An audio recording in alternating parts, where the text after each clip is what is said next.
ఉన్న బంగారాన్ని విడిపించి ఆ రోజు ఆన్లైన్ రేటుకే మేము కొంటాం. Sharma gold company. Hi hello welcome to Suman TV. నేను మీ రోషన్. సో ప్రసాద్ బాబు గారు నమస్తే. ఎలా అనిపిస్తుంది ఈ 44 సంవత్సరాల కెరీర్ని చూసుకున్నప్పుడు? ఫోటోలు తీసుకెళ్తే చూపిస్తే వాడు డైరెక్ట్ నేలకేసి కొట్టేశాడు. ఏ మొఖాలు పెట్టుకుని వస్తారా అన్న, ఒరే ఎప్పటికైనా నువ్వు నా దగ్గరికి వస్తావరా అనుకున్నాను. ఈగో హట్ అయితే ఏమవుతుంది? వెనకెళ్ళిపోతాం. గీతా సినిమా హీరోగా మీ ఎంట్రీ గ్రాండ్గా ఇచ్చారు. ఇండస్ట్రీకి ఇంకొక స్టార్ హీరో వస్తున్నాడ్రా ప్రసాద్ బాబు ఆ అబ్బాయి పేరు అనుకునే టైంకి కాలక్రమేణా తగ్గుకుంటూ హీరోగా కాకుండా ఒక సైడ్ క్యారెక్టర్గా మీరు ఉండిపోవాల్సి వచ్చింది అంటే ఏమని చెప్తారు దానికి? కరెక్ట్గా చెప్పాలి, అహంకారం. నాకు ఆయన ఒక వాళ్ళ అక్కల, నాకు నేను కావాలంటే కారు పంపించండి. నా స్థాయిని నేను తగ్గించుకోవడం ఎందుకు? నిన్నే పెళ్ళాడతాను. ఒక అసిస్టెంట్ డైరెక్టర్ ఫోన్ చేసి, ప్రసాద్ బాబా అవునండి అన్న, ఒకసారి అనపనస్ రెడ్డికి వచ్చేయి పెట్టారా ఫోన్ ముందన్న. చిరంజీవి గారు మిమ్మల్ని పిలిపించుకొని చాలామంది డైరెక్టర్స్కి మంచి ఆప్తుడు, మంచి యాక్టరు, మనకున్న సినిమాలలో నా సినిమాలలో తనకు ఒక మంచి క్యారెక్టర్ ఇవ్వండి, తనేంటో మళ్ళీ ప్రూవ్ చేసుకుంటాడని చెప్పేసి మీకు మళ్ళీ ఒక లైఫ్ ఇచ్చిన వ్యక్తి అంటే మెగాస్టార్ చిరంజీవి గారు అని చెప్తుంటారు. Is it correct? ఓ రోజు మా ఆవిడ మా బామ్మడి తీసుకొని ఓ ఫ్లాట్కి డబ్బులు ఇచ్చేసింది అడ్వాన్స్. ఆ రాత్రి నిద్రలో అనుకోకుండా చిరంజీవి గారు ఇచ్చారు. 10 లక్ష రూపాయలు కావాలి అన్న. 1 లక్ష అంటే నాట్ ఎ జోక్. ఓకే ఆయన లోపలికి వెళ్ళి 1 లక్ష రూపాయలు కవర్లు తిట్టి. పొన్నమ్మలం గారికి దాదాపు 60 లక్షలు ఏమైతే ఆపరేషన్ చేయించారు. ఎముడుకు మొగుడు నాకు బాగా గుర్తుంది. ఆ రోజుల్లో హరిప్రసాద్ గారు, నారాయణరావు గారు, ఇంకొక ఆయన సుధాకర్ గారు, ముగ్గురు ప్రొడ్యూసర్స్. ఫ్రెండ్స్కి హెల్ప్ చేద్దాం, ఫైనాన్షియల్గా స్ట్రాంగ్ అవుతారన్న ఉద్దేశంతో చేద్దామని చూసినా కానీ నా గురించి బయట తప్పుగా ప్రచారం చేశారు. నిజమా సార్ అది? చిరంజీవి గారు బ్యానర్ రిజిస్ట్రేషన్ అయింది, డబ్బు పెట్టింది అయింది. మంచి వెల్ సెటిల్డ్ ఫ్యామిలీ కదా. ఓకే 30-40 ఎకరాలు ఉందని విన్నా ఆ రోజుల్లో. మీకు దగ్గర 300 ఎకరాలు ఉంది. 300 ఎకరాలు ఉంది. ఓకే. ఎవరు మీకు క్లాస్మేట్? కొంత దగ్గర కొంచెం చిన్న మనకెందుకో నచ్చల, తాగిన తర్వాత బిహేవియర్లు అయ్యి నచ్చల. శోభన్ బాబు గారితో ఎలా ఉండేది ప్రసాద్ బాబు గారు? ఎన్టీఆర్ బ్యానర్ అయితే నాగేశ్వరరావు గారి బ్యానర్, నాకేంటి? మీ సినిమా షూటింగ్ ఎప్పుడైనా ఆయన 2 కాళ్ళు పోయింది యాక్సిడెంటే. చూడ దురదృష్టం. ఆ క్యారెక్టర్కి వేరే వాళ్ళు అనుకున్నారు, ఈయన దూరిపోయి పైనుంచి పడిపోయి నడుము ఇది అయిపోయింది. సో మీరు చేసే టైంలో మీ ఫ్రెండ్స్ పిల్లలందరూ ఇప్పుడు స్టార్స్. ఎన్టీఆర్, మహేష్ బాబు, రామ్ చరణ్, బన్నీ, ప్రభాస్. ఎలా ఉంది వీళ్ళని చూస్తున్నప్పుడు ఇప్పుడు? ఓకే కృష్ణ గారు అబ్బాయి రమేష్ ఇది కాలేదు, చూద్దాం ఇతర అదృష్టం ఎలా ఉంటుంది అనుకున్నాను. కానీ ఇంత పెద్ద కాళ్ళు తొడలు, మనిషి వికృతంగా ఉండేవాడు. ఇసుకలో పరిగెత్తి మొత్తం బాడీని ఎరగదీసాడు. సో ఇప్పుడు మన సినిమా ఇండస్ట్రీ నుంచి పవన్ కళ్యాణ్ గారిని ఎన్నెన్నో మాట్లాడినారు, అసెంబ్లీ గేటు కూడా తాకలేరు అన్నారు. యోగి వేమన్లో రామకృష్ణ పరమహంస అలాగవుతాడు. చదివే బుక్స్ అన్నీ అయ్యాయి. రావాలి, అలాంటి నాయకులు కావాలి. Hi hello welcome to Suman TV. నేను మీ రోషన్. ఇప్పుడు నేను చేయబోయే ఈ యాక్టర్ గురించి చెప్పాలి అంటే ఈ తరం ఆ తరం అని తేడా లేకుండా ఏ తరంతో అయినా సరే వావ్ షబ్బాస్ ఎలాంటి యాక్టర్రా బాబు అనిపించుకున్నా ఆ బాబు ఎవరో కాదు, ప్రసాద్ బాబు. సో తన 45 సంవత్సరాల సినిమా జీవితంలో ఆయన కెరీర్లో this is the first interview. ఇంతవరకు ఎవరికి ఇవ్వలేదు అండ్ ఆయనకి ఇచ్చే ఉద్దేశం లేదు అసలుకి. బట్ నా మీద ఉన్న ప్రేమతో ఈరోజు మనకి ఇంటర్వ్యూ ఇవ్వబోతున్నారు. చాలా విశేషాలు షేర్ చేసుకోబోతున్నారు. కాబట్టి ఇంకెందుకు ఆలస్యం మాట్లాడేద్దాము ప్రసాద్ బాబు గారితో. సో ప్రసాద్ బాబు గారు నమస్తే. నమస్తే నమస్తే నమస్తే. 75 సంవత్సరాలలో కూడా 45 సంవత్సరాల కుర్రకారు జోష్ అయితే కనిపిస్తుంది మీలో. అంతులేని కథ వచ్చి ఇప్పుడు 44 సంవత్సరాలు అయిపోయింది. తిలక్ అనే ఒక క్యారెక్టర్, హేమా హేమీలు, కమల్ హాసన్, రజనీకాంత్, జయప్రద, ప్రసాద్ బాబు వీళ్ళ నలుగురు సినిమాకి ప్రాణం పోశారు. వాళ్ళతో పాటు ఈక్వల్గా యాక్ట్ చేశారు. పెద్ద పెద్ద యాక్టర్స్తో, పెద్ద పెద్ద స్టార్లతో మీరు కూడా ఒక స్టార్గా ఎదిగారు. ఎలా అనిపిస్తుంది ఈ 44 సంవత్సరాల కెరీర్ని చూసుకున్నప్పుడు? సినిమాలో చేయాలని కోరిక, అది బలంగా ఉంది బాగా. కాకపోతే ఎక్కడ దెబ్బతిన్నా అక్కడ సక్సెస్ అవ్వాలన్నది ఒక కోరిక బాగా పడిపోయింది నాకు. ఓకే. ఫోటోలు తీసుకెళ్తే చూపిస్తే వాడు డైరెక్ట్ నేలకేసి కొట్టేశాడు. ఓ ఏ మొఖాలు పెట్టుకుని వస్తారా అన్నాడు. అప్పటిదాకా నా ఫోటో నేను ధర్మేందర్ అనుకునేవాడిని, ఒక ఎన్టీఆర్ అనుకునేవాడిని, నా ఫోటోలు చూస్తే నేను అనుకునేవాడిని. అప్పుడు తెలిసింది, ఓహో మనం ఇంకా స్టార్ అవ్వలేదు అని ఆ ఫోటోలు ఏరుకుంటూ, ఒరే ఎప్పటికీ నువ్వు నా దగ్గరికి వస్తావరా అనుకున్నాను. కానీ హీరో కాకుండానే 73 అనుకుంటా అందరూ కొత్త అని స్టార్ట్ చేశారు. అప్పుడు ఈ ప్రొడ్యూసర్, ఈ డైరెక్టరే బజార్లో కనిపించి కొట్టిన ఆ డైరెక్టర్. అప్పుడు ఆయన పతనం వస్తుంది. బాబు నా ఒక యాడ్ చేసుకుంటున్నాను, నాకు హెల్ప్ చేస్తావా అని. సార్ ఫైనాన్షియల్గా అయితే నేనేం చేయలేను, యాక్ట్ చేయమంటే యాక్ట్ చేస్తాను. పర్వాలేదయ్యా నువ్వు యాక్ట్ చేయి చాలు నాకు అన్నాడు. ఫస్ట్ షాట్ యాక్ట్ చేశాను, వెరీ గుడ్ అన్నాడు. సార్ మా రోజు ఎందుకు ఫోటోలు నేలకేసి కొట్టారని అంటే కరెక్ట్గా అడిగావు, కానీ నా ఇంట్లో పరిస్థితి బాగాలేదు, అది నీ మీద చూపించానయ్యా, వెరీ వెరీ సారీ. సార్ చాలా జీవితాలు నాశనం అయిపోతాయండి, మీ పర్సన్స్ ఉంటే మీరు ఏమైనా చేసుకోండి, కానీ మాలాంటి వాళ్ళ కొత్త వాళ్ళ మీద అలా చేస్తే ఓహో నేను పనికిరాను కదా అనుకొని ఫీల్ అయితే నా పరిస్థితి ఏంటి. కానీ ఆ రోజు అలా అనుకోవాలని నేను ఏ రోజు చేస్తే నువ్వు నా దగ్గరకు వస్తావురా అని అనుకున్నా బలంగా. ఆ రోజు బలంగా అనుకున్నాను కాబట్టే రోడ్ బజార్లో మీరు అడిగారు నాకు హెల్ప్ చేయమని. సారీ అంత హర్ట్ అవుతా అనుకోలేదు. సారీ సార్ నేను గబాల మాట అన్నాను, బట్ నేను ఆ రోజు మనసులో అనుకున్నాను, ఇప్పుడు మీతో అన్నాను వేరే తప్పుగా అనుకోవద్దంటే అబ్బాయి లేదే నిజమే, మేము మా వయసుని బట్టి మేము తొందరపడకూడదు అని అన్నాడు. ఆ తర్వాత ఇది యాడ్ ఫిల్మ్ లాగా చేశారు, అయిపోయింది. ఓకే పెద్ద డైరెక్టర్, ఓకే మాది డైరెక్టర్ దెబ్బతిన్నాడు కాబట్టి మన దగ్గర వచ్చాడు, లేదంటే ఏ పెద్ద హీరోని అడిగేవాడేమో బహుశా. ఓకే అయిపోయింది. తర్వాత ఏవిఎం స్టూడియో, ఎప్పటికైనా ఏవిఎం స్టూడియోలో వెళ్ళాలి అంటే కోరిక. ఒక రోజు వెళ్ళాను, ఆడు గురకవాడు తోసాడు. 2 రోజు వెళ్ళాను, వాడు తోసాడు. 3 రోజు ఎలాగని చూస్తుంటే కరెక్ట్గా ఆడు వేరే వాడితో ఎవరితో మాట్లాడుతుంటే జూనియర్ ఆర్టిస్ట్ అతను వాడితో పాటు వెళ్ళిపోయాను. లోపలికి వెళ్ళాను, రామారావు గారి షూటింగ్, ఒక పాట షూటింగ్, అది రాము సినిమాలోది, మల్లేలారా మానికలారా పాట. ఆయన ఆ హావభావాలు చూస్తుంటే ఎప్పుడు చిన్నప్పుడు దేవుళ్ళలాగా ఆయన చూసాం, నాకు తెలియకుండానే కళ్ళ నీళ్ళు వచ్చేస్తున్నాయి. ఓకే పక్కన జూనియర్ ఎందుకు ఎడుతున్నావు అంటే తమిళ్ లేదు అంటున్నాడు అని, ఏదో నాకు అంత ఆనందం అంట, ఒక దేవుని చూస్తున్న ఫీలింగ్ మాకు అది బలంగా అంటూ బాగా ఉండిపోయింది. ఏమైనా సరే మనం కూడా సినిమా యాక్టర్ అవ్వాలి, పరదాగా మాదిరిగా అనుకున్నాను, ఇంక ఖచ్చితంగా సినిమా యాక్టర్ అవ్వాలి, ఏదో రకంగా అవ్వాలి. ఎలాగా దారి తెలియదు, ఎవరు తెలియదు మనకి. డబ్బులైతే ఓకే నాన్నోడు పంపిస్తారు ఉంటాం, కానీ సినిమా హీరో అవ్వాలి, హీరో ఒక క్యారెక్టర్ ఆర్టిస్ట్ ఏదో ఒక అవ్వాలని. మంచి వెల్ సెటిల్డ్ ఫ్యామిలీ కదా. ఓకే 30-40 ఎకరాలు ఉందని విన్నా ఆ రోజుల్లో. మీకు దగ్గర 300 ఎకరాలు ఉంది. 300 ఎకరాలు ఉంది. ఓకే డబ్బులకు ప్రాబ్లం లేదు, అన్నీ పళ్ళకొట్టులోంచి సంపాదించింది. అందరు మా అన్నదమ్ములు అందరు కలిసి చేసి ఉండేవాడు, సంపాదించాలి. కానీ నేను ఏంటి అంటే ఎందుకు వచ్చిందో నాకు తెలియదు, అంటే నాకు ఉంది యోగం ఉంది బట్టే మనకు ఇదే లేదు. మా అమ్మ అనేది మరి నీకు చదువు లేదు, ఒక భాష రాదు, తెలుగు తప్ప తెలుగు కూడా సరిగ్గా మాట్లాడవు, 10 మందితో వెళ్ళవు, సినిమాలు చూడవు, నాటకాలు ఆడవు, నీకెందుకు సినిమాలు అంటది. ఏమి నేను సినిమా యాక్టర్ అయిపోతాం. మా నాన్న అయితే ఒప్పుకోలేదు. పస్తులు ఒక 3 రోజులు పడుకున్నా, ఏం తినకుండా.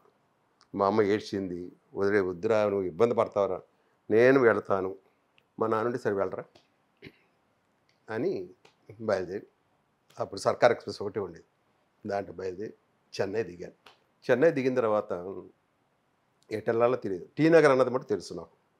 టీ నగర్ అనేది ఒకటి ఉంది, టీ నగర్ అప్పుడు ట్యాక్సీలు ఉండేవి, ట్యాక్సీకి టీ నగర్ పోయినాం మనం. పాండి బజార్ నడిగిర ఇది కోసం వచ్చామన్నాడు ఆ డ్రైవర్. అవునన్నా. పాండి బజార్లో దింపేసి ఇదిగో ఇక్కడ హోటల్స్ ఉన్నాయి చూడండి, ఆ హోటల్ దిగి ఏది తక్కువ అయితే ఆ హోటల్ దిగా. పాండి బజార్ కార్నర్ చిన్న హోటల్ ఉండేది, ఆ హోటల్కి దిగి ఆ రోజు రెస్ట్ పడుకున్నాం. మాస్టర్ రోజు నుంచి మొదలుపెట్టాం. పాండి బజార్లో నిల్చొని ఎవరినో నడితే ఏమిటి అని, ఒకటి నేను సినిమా యాక్టర్ చేసేస్తానని చెప్పని ఉన్న డబ్బులు ఊట్ చేశాడు 3 రోజుల్లో. ఎంత తెచ్చుకున్నారు? అప్పుడు ఎంత 1200-1100 మా నాన్న జేబులో ఉన్నది ఇచ్చాడు. బాగా తెచ్చుకున్నారు. ఇచ్చాడు. సరిపోతాయిలో 10-15 రోజులు మనకి ఏం ఖర్చు ఉంది, ఏం ఖర్చు ఏం లేదు కదా అని దేమన్నాం. వాడు వెళ్ళిపోయాను, డబ్బులు అయిపోయినాయి, వెళ్ళలేము, ఏం చేయాలి, మళ్ళీ పాండి బజార్లో ఉంచాను. ఇంకా పాండి బజార్లోనే ఒక 5-6 ఫ్రెండ్స్తో అలాగ ఫ్రెండ్స్ అయ్యారు. ఒక 3 కలిసి ఒక రూమ్ తీసుకున్నాం. 3 ప్రయత్నాలు మొదలుపెట్టాం. 3 కూడా మా ఒంగోలు వాళ్ళే టోటల్గా. వాళ్ళిద్దరూ కొన్ని రోజులు అయిపోయిన తర్వాత పెళ్ళిళ్ళు అయిపోయిన తర్వాత వాళ్ళు వెళ్ళిపోయారు. ఇంకా నేను మటుకు ఇదే ఉండిపోయాం. ఇలా అవుతూ ఉండగా ఒకరోజు 73వ సంవత్సరంలో కరెక్ట్గా కొత్త వాడితో సినిమాలు తీస్తామని చెప్పని ఇంటర్వ్యూలు ఫోటోలు గిటోలు తీసుకుని వెళ్తుంటే అప్పుడు దేవరాజు శేఖర్ అని జీకే మూర్తి గీత సినిమా వాళ్ళు ఫోటోలు తీసుకొని సెలెక్ట్ చేశారు. అలా జగమేమాయ దానికి వెళ్ళినప్పుడు గిరిబాబు మురళీమోహన్ దాంట్లో హీరోగా దానికి వెళ్ళాను ఇంటర్వ్యూకి. అక్కడ మనం సెలెక్ట్ కాల. చేతన అని రంగనాథ్ హీరో అదే సంవత్సరం వచ్చింది. అది నేను సెలెక్ట్ అవ్వాలి. చేతన రంగనాథ్ సెలెక్ట్ అయ్యాడు. జీవితాలు ఏదో ఇంకో సినిమా శరత్ బాబు అదే 73 వచ్చాడు, అతను సెలెక్ట్ అయ్యాడు. నేను మటుకు దేంట్లో అవ్వాలా, వీళ్ళు సెలెక్ట్ అయ్యారు. 73 మేకప్ వేసుకున్నాను. మేకప్ వేసుకొని సెట్లోకి అడుగు పెడుతున్నాను. అబ్బే ఇప్పుడు వచ్చిన కుర్రోళ్ళందరూ ఏ విషయం లేకుండా వచ్చేస్తారండి అని ఒక చెవుల్లో పడింది. వెనక్కి తిరిగిస్తే వాళ్ళు ఎవరన్నా నేను జర్నలిస్ట్ అండి. అప్పుడు నా జర్నలిస్ట్ అంటే కూడా నాకేం తెలియదు. ఓకే, వారిని ఇంత మాట అన్నాడు ఏంటి, ఏమో సెంటిమెంట్కి లోపలికి వెళ్తాను, అడుగు కూడా పెట్టలేదు, గబాలి మాట అన్నాడు. ఏమిట్రా బాబు మన లైఫ్ అనుకుంటూ సరే వాటి సంగతి నాకు అనవసరం. ముందు నేనేంటో నిరూపించుకోవాలి. ఫస్ట్ షాట్ పెద్ద డైలాగ్ చెప్పేసా. Take 1 claps. ఈ జర్నలిస్ట్ వీళ్ళు కూడా క్లాప్స్ కొట్టారు. అంత అయిపోయింది. అదే సినిమాకి బెస్ట్ హీరోగా 73 సంవత్సరం వచ్చిన హీరోలలోకి నేను బెస్ట్ యాక్టర్గా హీరోలో కొత్త వాళ్ళు నేను అవార్డు తీసుకున్నాను. పాత వాళ్ళు అక్కడే నాగేశ్వరరావు గారు పాలకొల్లో అదొక్కటే పెద్ద పరిషత్ జరుగుతుంది అన్నమాట. అప్పుడు ఆంధ్రపత్రిక శ్రీనివాస్ అని ఆయన ఆ మాట అంది. బాగా ఫేమస్, చాలా పెద్ద ఆయన. నాగేశ్వరరావు గారికి మంచి ఇది ఆయనే మొత్తం చూసుకొని ఉంటాడు. పర్సనల్ థ్యాంక్స్ సార్, ఆ రోజు మీరు ఈ మాట అన్నారు, నాకు అది బాగా కడుపులో అంటే ఆయన కంగ్రాచులేట్ చెప్పాడన్నమాట. హీరోగా ఎలాగ వచ్చినందుకు బాగా చేసావా అది ఇది అంటే నేను అన్న, ఆ రోజు మీ పుణ్యమేనండి, మీరు అన్నపతి నేను బహుశా ఇదే అనేటప్పటికి సరే ఇద్దరం చేతులు కలుపుకొని ఒకరికొకరు థ్యాంక్స్ చెప్పి అయిపోయింది. ఇంకా అక్కడి నుంచి మొదలుపెట్టాం వేట.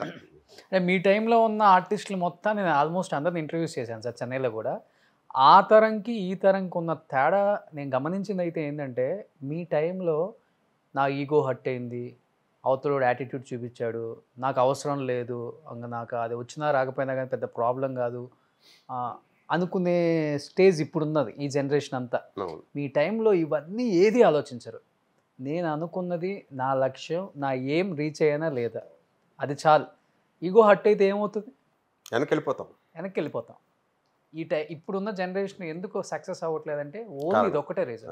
ఇప్పుడు మీరు ఇప్పుడు చిరంజీవి గారు లాంటి ఒక స్టార్ ఎన్ని నిందలు ఎన్ని అవమానాలు పడి ఉంటారు, ఎంతమంది ఈగో హర్ట్ చేసి ఉంటారు ఆయన్ని. అవన్నీ ఆయన అనుకుంటే ఈరోజు ఇంత స్టార్గా ఇప్పటికి 40 సంవత్సరాలు అయినా కానీ ఇండస్ట్రీకి బాప్ అంటే ఆయన పేరే చెప్తాం. ఎన్ని ఎదుర్కొని వస్తే ఆ స్థాయికి వచ్చారు. ఇప్పుడున్న యూత్, ఇప్పుడున్న హీరోలు, ఇప్పుడున్న కొంతమంది యాక్టర్స్ నా ఈగో హర్ట్ చేశాడు, నాకు దగ్గర యాటిట్యూడ్ చూపించారని చెప్పేసి కేల్కతం దుకాన్ బంద్. అంతే. గ్రేట్ సార్ అసలు మీ అందరికీ. అందుకే మీలాంటి నటులు మా అందరికీ ఒక మార్గదర్శకంగా ఎందుకు నిలుస్తున్నారు అనేది మాకు మీరు చెప్తుంటే అర్థమవుతుంటుంది అనమాట. మాకు గూస్బంప్స్ సార్ మీరు ఒక్కొక్క మీ లైఫ్ జర్నీ చెప్తుంటే. ఒక రకంగా చెప్పాలంటే ముందు తరం అండి రామారావు గారు, నాగేశ్వరరావు గారు. వాళ్ళు మేము ఎంతసేపటికి వాళ్ళని చూసి ఇంత గొప్పగా పర్సనల్ విషయంలోకి వెళ్ళినా గొప్పవాళ్ళు, వాళ్ళు స్క్రీన్ మీద చూసినా చాలా గొప్పవాళ్ళు. ఒకసారి నేను అనుకున్నాను, అంటే దగ్గర ఒక 20 సినిమాలు అయిపోయిన తర్వాత నాగేశ్వరరావు గారిది ఒక స్టేట్మెంట్ చూసాం. అంటే ఒక స్టేజీ ఒక 20-30 సినిమాలు అయిపోయిన తర్వాత రామారావు గారు, నాగేశ్వరరావు గారిని వాళ్ళు చూసి వాళ్ళ పర్సనల్ లైఫ్స్ చాలా గొప్ప వాళ్ళ బిహేవియర్ కానీ వాళ్ళ పద్ధతులు కానీ షూటింగ్ వెళ్ళటం కానీ స్క్రీన్ మీద ఇంకా అంతకన్నా గొప్పగా వాళ్ళ యాక్టర్ల సంగతి మర్చిపోతే నిజ జీవితంలో క్యారెక్టర్లాగా మనకు కనిపించేవాడు. అవన్నీ మాకు అది తెలిసి అంటే ఆ భయం మాకు వచ్చేసింది. ఇలాగ డిసిప్లిన్ ఇలా ఉండాలి. పొద్దున్న 4ంటికి 3ంటికి లెగుస్తాను రామారావు గారు. సో అన్ని గంటలు లేకపోయినా కనీసం 5ంటికి లేసి మనం ఎక్సర్సైజ్ చేద్దాం, ఇందుకే కదా వచ్చాం అని ఇలా గుణపాఠాలు నేర్చుకున్నామండి మేము. ఆ తర్వాత కృష్ణ గారు, ఆయన గురించి అంతే గొప్పగా, శోభన్ బాబు గారు, కృష్ణరాజు గారు, ఇంకా 5గురు బ్యాచ్ అసలు గొప్ప కష్టజీవులండి వాళ్ళు. మేము పడ్డ కష్టం ఏం లేదు, వాళ్ళకి పడింది గొప్ప కష్టం. ఆ తర్వాత ఇప్పుడున్న మా జనరేషన్ వచ్చేటప్పటికి చిరంజీవి. ఇంకా చిరంజీవిని అయితే మనం ఇంకా ఎక్కడికి వెళ్ళిపోయాడు, ఈ 5గురు దాటికి పక్కకి వెళ్ళిపోయాడు. ఇంకా అతనిలో ఉన్న ప్రతిదీ కోణంలో చూసినా కూడా ఏది డ్యాన్స్ అవని, సాంగ్స్ అవని, ఫైట్స్ కానీ తనకంటే ఒక ముద్ర. ఈ నేను తప్ప ఇంకెవడు చేయకూడదు, ఇంకెవడు లేడు, ఆ కసితో చేశారు. ఆ కసి. బట్ సార్ ఇప్పుడు బ్లాక్ అండ్ వైట్ చివరి దశలో మీరు వచ్చారు. బ్లాక్ అండ్ వైట్ చూశారు, కలర్ రెండు. నాకు తెలిసి అది గొప్ప అదృష్టం అని చెప్పుకోవచ్చు. నాకు తెలిసి ఈ మధ్య కాలంలో చాలా మంది ఆర్టిస్టులు చనిపోయారు, ఎవరు లేరు బ్లాక్ అండ్ వైట్లో చేసిన వాళ్ళు ఎవరు లేరు, అందరు చనిపోయారు. మీరు బ్లాక్ అండ్ వైట్ చివరి దశలో యాక్టింగ్ స్టార్ట్ చేశారు. గీతా సినిమా హీరోగా మీ ఎంట్రీ గ్రాండ్గా ఇచ్చారు, మంచి పేరు వచ్చింది. ఆహా, ఇండస్ట్రీకి ఇంకొక స్టార్ హీరో వస్తున్నాడ్రా ప్రసాద్ బాబు ఆ అబ్బాయి పేరు అనుకునే టైంకి ఎందుకని ఒక్కసారిగా కాలక్రమేణా తగ్గుకుంటూ హీరోగా కాకుండా ఒక సైడ్ క్యారెక్టర్గా మీరు ఉండిపోవాల్సి వచ్చింది? అంటే ఏమని చెప్తారు దానికి? అంటే కొన్ని పరిస్థితులా, లేకపోతే పరిస్థితులు కాదండి, పాలిటిక్స్? నేను ఒక రకంగా చెప్పాలి అహంకారాన్ని. ఏదైనా కంపెనీ వాళ్ళు ఎవడో వచ్చి, మేనేజర్ ఎవడో సంబంధం లేనివాడు వచ్చి ఫలానా పెద్ద కంపెనీలో నేను అనుకుంటున్నారు, వెళ్ళి ట్రై చేయి అన్నట్టు చెప్పేవాడు. నేను ఎందుకు వెళ్ళాలి, నేను వచ్చింది దేనికి, నేను హీరోని అయ్యానుగా, నేనేంటి తెలుసుగా, నేను వాళ్ళ కంపెనీకి వెళ్ళాలి అని. ఇంకో కంపెనీ వాళ్ళ మేనేజర్ ఎవడు వచ్చి, సప్లయర్ అండి, ఒక కంపెనీ ప్రొడ్యూసర్ సప్లయర్ వచ్చి ఇలాగా ఫలానా కంపెనీలో మేము అనుకుంటున్నాం రమ్మన్నారండి ఒకసారి. వాళ్ళ కంపెనీ కారు లేదా, కారు పంపిస్తే వస్తా, వాళ్ళకి నేను కావాలా, నాకు ఆయన వాళ్ళ అక్కల నాకు నేను కావాలంటే కారు పంపించండి అని అనేవాడు. అప్పుడే నాకు చాలామంది నాకు అహంకారం అన్నారు. అదే నేను అది తప్పుగా అనుకోలేదు, రైట్గా అనుకోలేదు, నేను వెళ్ళిపోయే దారి కరెక్ట్, నేను కరెక్ట్గానే ఉన్నాను అది. బట్ కొంతమంది టైం అంటారు, ఆ టైం ప్రకారం నేను 1 సంవత్సరం 2 ఏళ్ళు కొంచెం ఇబ్బంది పడ్డా. తర్వాత మనవరు పాండవ్ కూడా అంతే నాకు జరిగింది. మురళీమోహన్ నుండి జయకృష్ణ సినిమాలో ఇలాగా వేషం ఉందయ్యా ఒకసారి, వాళ్ళకి అవసరమైతే పంపిస్తారు. ఆయన ఇంటికి వచ్చి మురళీమోహన్ చెప్పాడు కదా ఒకసారి వెళ్తే బెటర్ కదా, మరి తెలుసుగా జయకృష్ణ తెలుసుగా, చూసారు మరి అహంకారం అక్కడ బిహేవ్ చేశాను.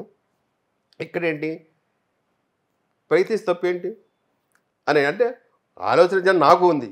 కాదా ఎవడో ఒక సప్లయరు లేదా ఒక బాయ్ వచ్చి చెప్తే నా వల్ల అయ్యేది కాదు.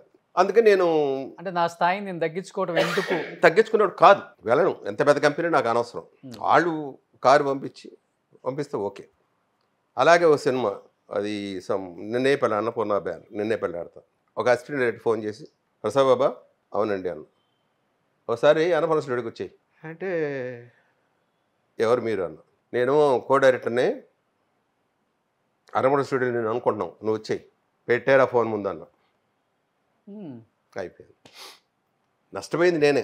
ఆ క్యారెక్టర్ వల్ల ఇంకొక 1000 సినిమాలు వచ్చాయి నాకు. చంద్రమోహన్ గారి క్యారెక్టర్, చలపతిరావు గారి క్యారెక్టర్ మంచి క్యారెక్టర్, హీరో ఫాదర్. ఎస్, నష్టపోయా, కానీ అలాంటివి నాకు నచ్చేది కాదు, తట్టుకోలేను. తర్వాత మళ్ళీ అనుకోకుండా ఇంకో మురారి సినిమాలు వాళ్ళందరూ అనుకోవడం యోగం. ఆ తర్వాత నాకు అర్థమైంది ప్రతి దాని మీద మన పేరు రాసి ఉండాలి, ఆ చెక్కు మీద. నరసింహరాజు గారిని అనుకున్నారు, నరసింహరాజు గారు ఉండి ఒకసారి అనుకోకుండా మేము వరి అనుకుంటాం ఫ్రెండ్స్, మీకు ఆ వేషం ఎలా వచ్చింది తెలుసా అన్నాడు. ఏ వేషం, ఇది మురారీలో. ఏంటి విషయం చెప్పంటే, లక్ష్మీ హస్బెండ్ గారు నన్ను అడిగారు, నేను ఎలా సరిపోతాను, ప్రసాద్ బాబు ఉన్నాడు ముద్దుగా లావుకుంటాడు, వాడైతే కరెక్టు అని చెప్పాను నేను. మరి ముందు చెప్పచ్చు కదా, అదే థ్యాంక్స్ చెప్పాడు కదా, ఇప్పుడు నువ్వు నీ థ్యాంక్స్ కోసం ఎదురు చూస్తున్నాను ఏంటి అని ఇలా నవ్వుకునేవాడు.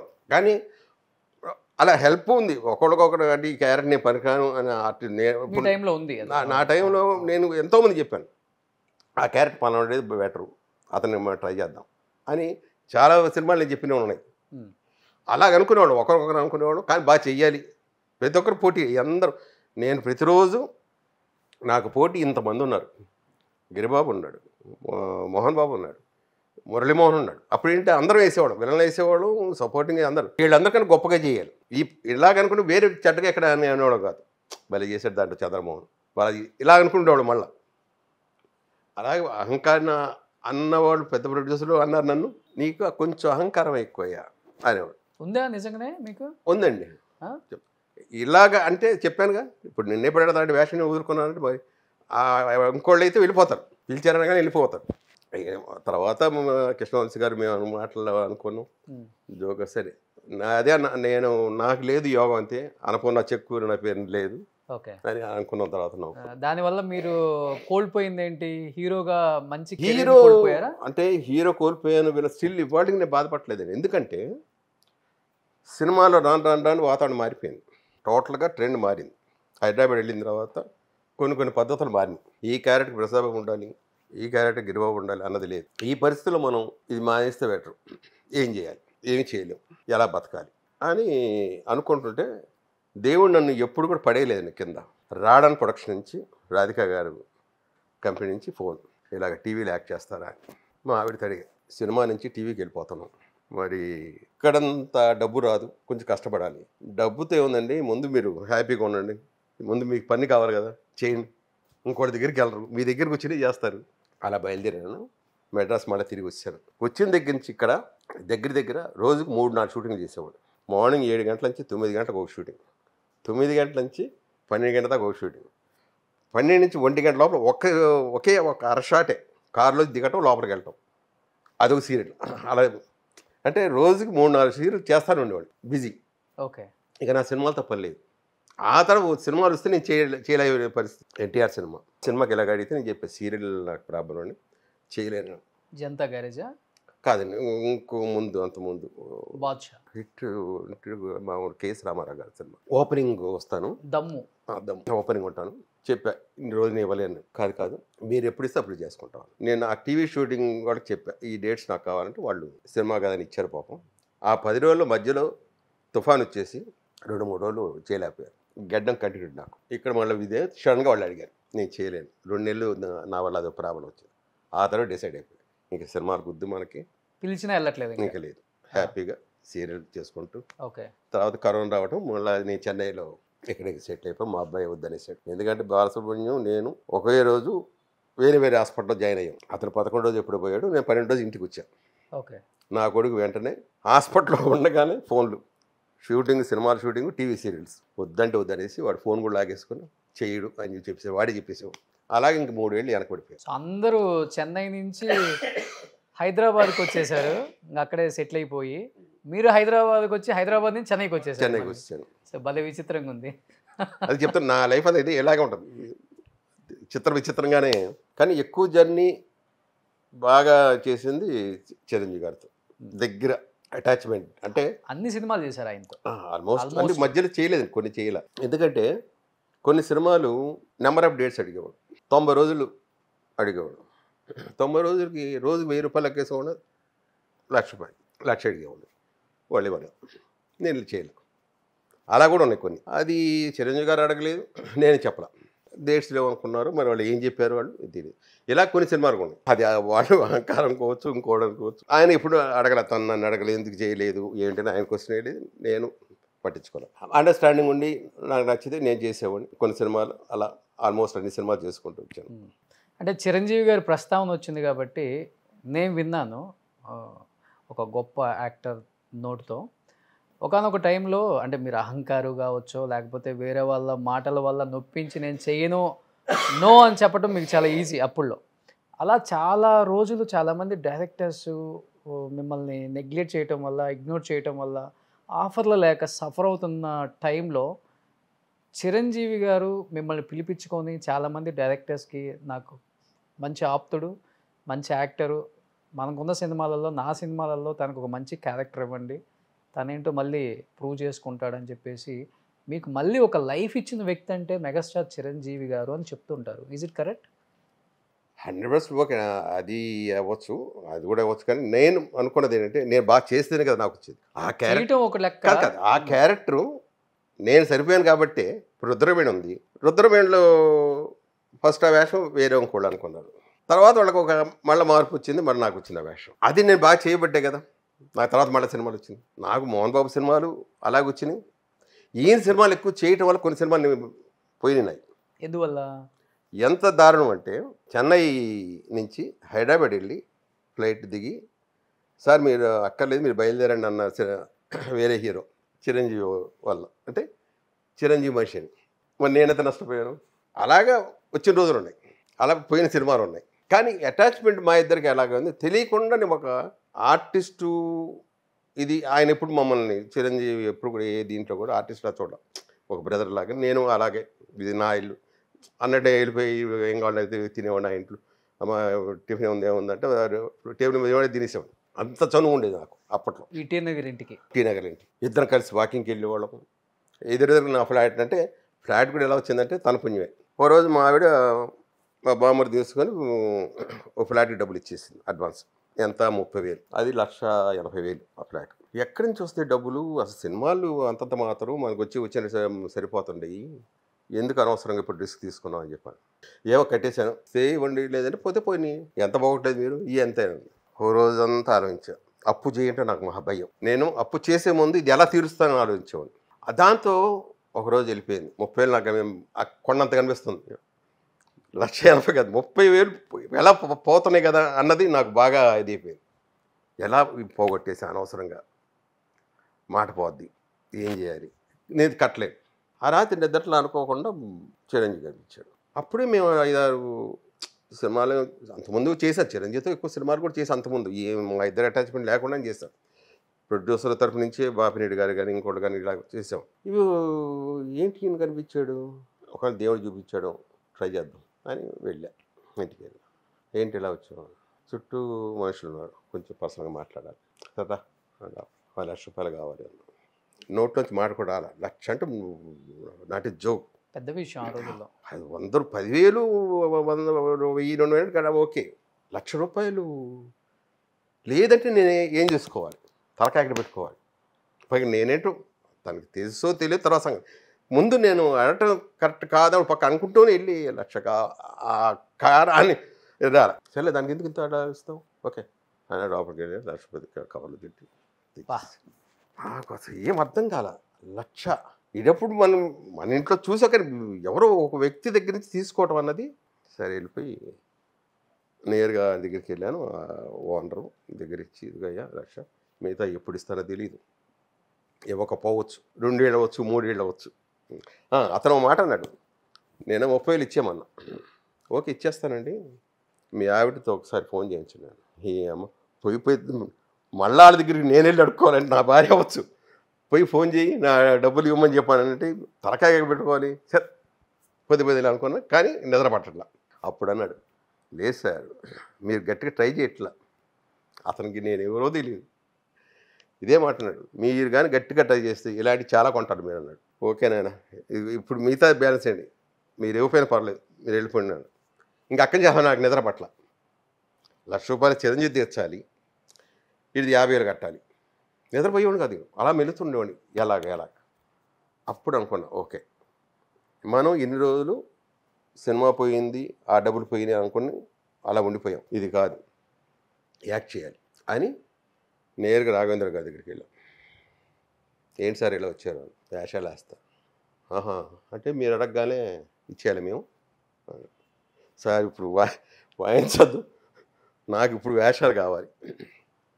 ఏరా నువ్వు వద్దన్నావు కదా తప్ప మేము కాదనుకోలే, ఇండస్ట్రీలో నీ అంత నువ్వే మేము చెయ్యను అన్నావు, అందుకే వేరే వాడిని ఎత్తుకున్నావు. ఇప్పుడు నువ్వు చేస్తా చెయ్యి. అలా కోదండారెడ్డి దగ్గర పొద్దున వెళ్ళిపోయేవాడు. ఇలా వరుస పెట్టి అందరి దగ్గరికి వెళ్ళిపోయాయి. పాత నా డైరెక్టర్లతో అందరి దగ్గరికి వెళ్ళి నాకు కావాలంటే మీరు నమ్మండి నమ్మకపోండి వితిన్ 1 monthలో ఆ డబ్బులు మొత్తం తీసి అప్పులు. చిరంజీవి గారికి కూడా ఇచ్చేసారా? 1 monthలో. ఏమన్నారు ఆయన? ఇప్పుడు ఏంటి అవసరమా, నువ్వు ఇస్తావని నేను ఇచ్చానా అన్నాడు. కాదు నాయన నిద్ర పట్టట్లేదు, ముందు తీసుకోండి ఈ డబ్బులు అంటే కాదు ఉంచరా దేనికి ఉపయోగపడుతుంది నాకు వద్దు. ఇప్పుడు నీ పుణ్యం అంటే ఒక ఇల్లు ఒకటి వచ్చింది కదా నాకు అది చాలు. కానీ దాన్ని బట్టి అమ్మను స్టీల్ ఇవాళకి అమ్మరా. ఎక్కడ చిరంజీవి గారు ఇంటి ఎదురేనా? ఇంటి ఆయనకు ఆపోజిట్ చిన్నగా ఉంటుంది సందు ఒకటి విజయశాంతి గారి ఇంటి పక్కన, అంతకుముందు విజయశాంతి ఉండేది దాని ఇంటి పక్కన అన్నమాట. ఇప్పటికీ ఒకసారి శోభన్ బాబు గారి దగ్గర అన్న ఇండస్ట్రీ అంతా అమ్మేసుకు వెళ్ళిపోతుంది, నేను కూడా వెళ్ళిపోతాను. అది ఫస్ట్ నువ్వు కొన్నావు, దాన్ని మటుకు నువ్వు అమ్మబాకు, నీ కొడుకు ఉపయోగపడద్దు అన్నాడు. నిజంగా అలాగే మళ్ళీ తిరిగి నేను చెన్నైకి వచ్చాను. ఆ ఇల్లు ఉండబట్టే నా కొడుకు మళ్ళీ ఇక్కడికి వచ్చి వాడు మళ్ళీ ట్రై చేసుకొని ఆడి ఫ్రెండ్స్తో డెవలప్ అయ్యి సమయం వచ్చింది కాబట్టి చెప్తున్నాను. ఆ రోజుల్లో మీకు 1,00,000 ఇచ్చారని చెప్పారు చిరంజీవి గారు. నేను ఆ టైంలో ఉన్న ఆర్టిస్టులు అందరూ చెప్పారు 50,000 1,00,000 50,000 1,00,000. ఆ రోజుల్లో ఆయన అవసరం ఉందంటే చాలు, ఏం అవసరం అడగకుండా డబ్బు చేతిలో పెట్టే ఏకైక హీరో ఎవరైనా ఉన్నారంటే ఇండస్ట్రీలో అది కేవలం చిరంజీవి గారే అని చెప్పారు. అండ్ నేను చేసిన ఇంటర్వ్యూస్లో అయితే ఎంతోమంది ఆర్టిస్టులు ఇబ్బంది పడుతుంటే వాళ్ళు ఇబ్బంది ఎందుకు పడాలి, నేనున్నాను రోషన్ మనం చేద్దామని చెప్పేసి ఆయన వాళ్ళకి అమౌంట్ కూడా పెద్ద మొత్తంలో పొన్నమ్మలం గారికి దాదాపు 60 లక్షలు ఏమైతే ఆపరేషన్ చేయించారు అపోలో హాస్పిటల్స్లో, చెన్నైలో కానీ పాకీజా గారికి కానీ దేవరాజు గారికి కానీ, ఇలా ఎంతమందికి లెక్క లేకుండా చెక్కులు ఇచ్చేయటంలో అసలుకి మనం ఏంటి ఫ్యామిలీ ఏమనుకుంటారు లేకపోతే ఈ కానీ ఇంత మంచితనం అనేది ఆయనకి ఫస్ట్ నుంచి ఉందనేది ఈ తరానికి తెలియదు. లేదండి అంటే ఆ మధ్య ఎవరో పేపర్లు కూడా రాశారు హెల్పింగ్ నేచర్ లేదు అది అని అంటే నాకు భలే బాధేసింది. అప్పుడు మీలాంటి వాడితో నాకు పరిచయం లేదు, వెంటనే నేను మైకులు పెట్టి చేసేవాడు. ఒక రకంగా ఏంటంటే ప్రెస్కి చాలా దూరంగా ఉండేవాడు. ఏం మాట్లాడదు గబాని పుస్తకం మాట్లాడి ఇంకో రకంగా తయారవుద్ది. ఆడ హెడ్లైన్ నాకు నచ్చేవి కావు, కొంతమంది పెడుతుంటారు అన్నెసరీ హెడ్లైన్లు, అవి నచ్చేవు నాకు. మనం ఏదో మంచిగా చెప్తుంటే చిరంజీవి తిట్టాడు దాన్ని వాళ్ళని అడిగా ఎందుకు అలా పెడతారయ్యా అంటే అలా అంటేనే కానీ వాళ్ళు చదవరండి అంటారు వాళ్ళు. ఈ దీంతో అసలు ప్రెస్ వద్దు అయ్యేవద్దని నో ప్రెస్ నో మీటింగ్స్ నాకు అక్కలేదు. ఒకసారి అనుకోకుండా ఇండస్ట్రీలో ఎక్కువ ఖర్చు అయిపోతుందని చెప్పని ఇడ్లీ వడ ఇవన్నీ తగ్గించాలని ఏదో మీటింగ్ పెట్టుకున్నారు ప్రొడ్యూసర్లు అందరు కలిసి. అప్పుడు నేను పిలిచి ఎంత ఖర్చు అవుద్దో ఆ మొత్తం నేను ఇస్తాను నా సినిమాకి. ఎంత మీరు అనుకుంటున్నారు, తిండి దగ్గర దరిద్రంగా 10 టేకులు తిన్నారు, మీరు ఏం చేస్తారు అన్నాడు. ఎలాగన్నాడు, అది చూసుకోండి, స్క్రిప్ట్ చూసుకోండి, సినిమా హిట్ అవ్వాలని చూసుకోండి. అంతేగాని ఈ టిఫిన్లు భోజనాల దగ్గర వీటి దగ్గర వర్కర్లే వాళ్ళ ప్రాబ్లం ఉండు ఆకలి ఉండేది ఎక్కువ తింటారు, తినలేండి, వాళ్ళు కష్టపడుతున్నారు. వాళ్ళు తన గురించి అసలు ఎప్పుడు ఆలోచించి ఎప్పుడు నాకు తెలిసి ఆయనకి ఎంత సరదా అంటే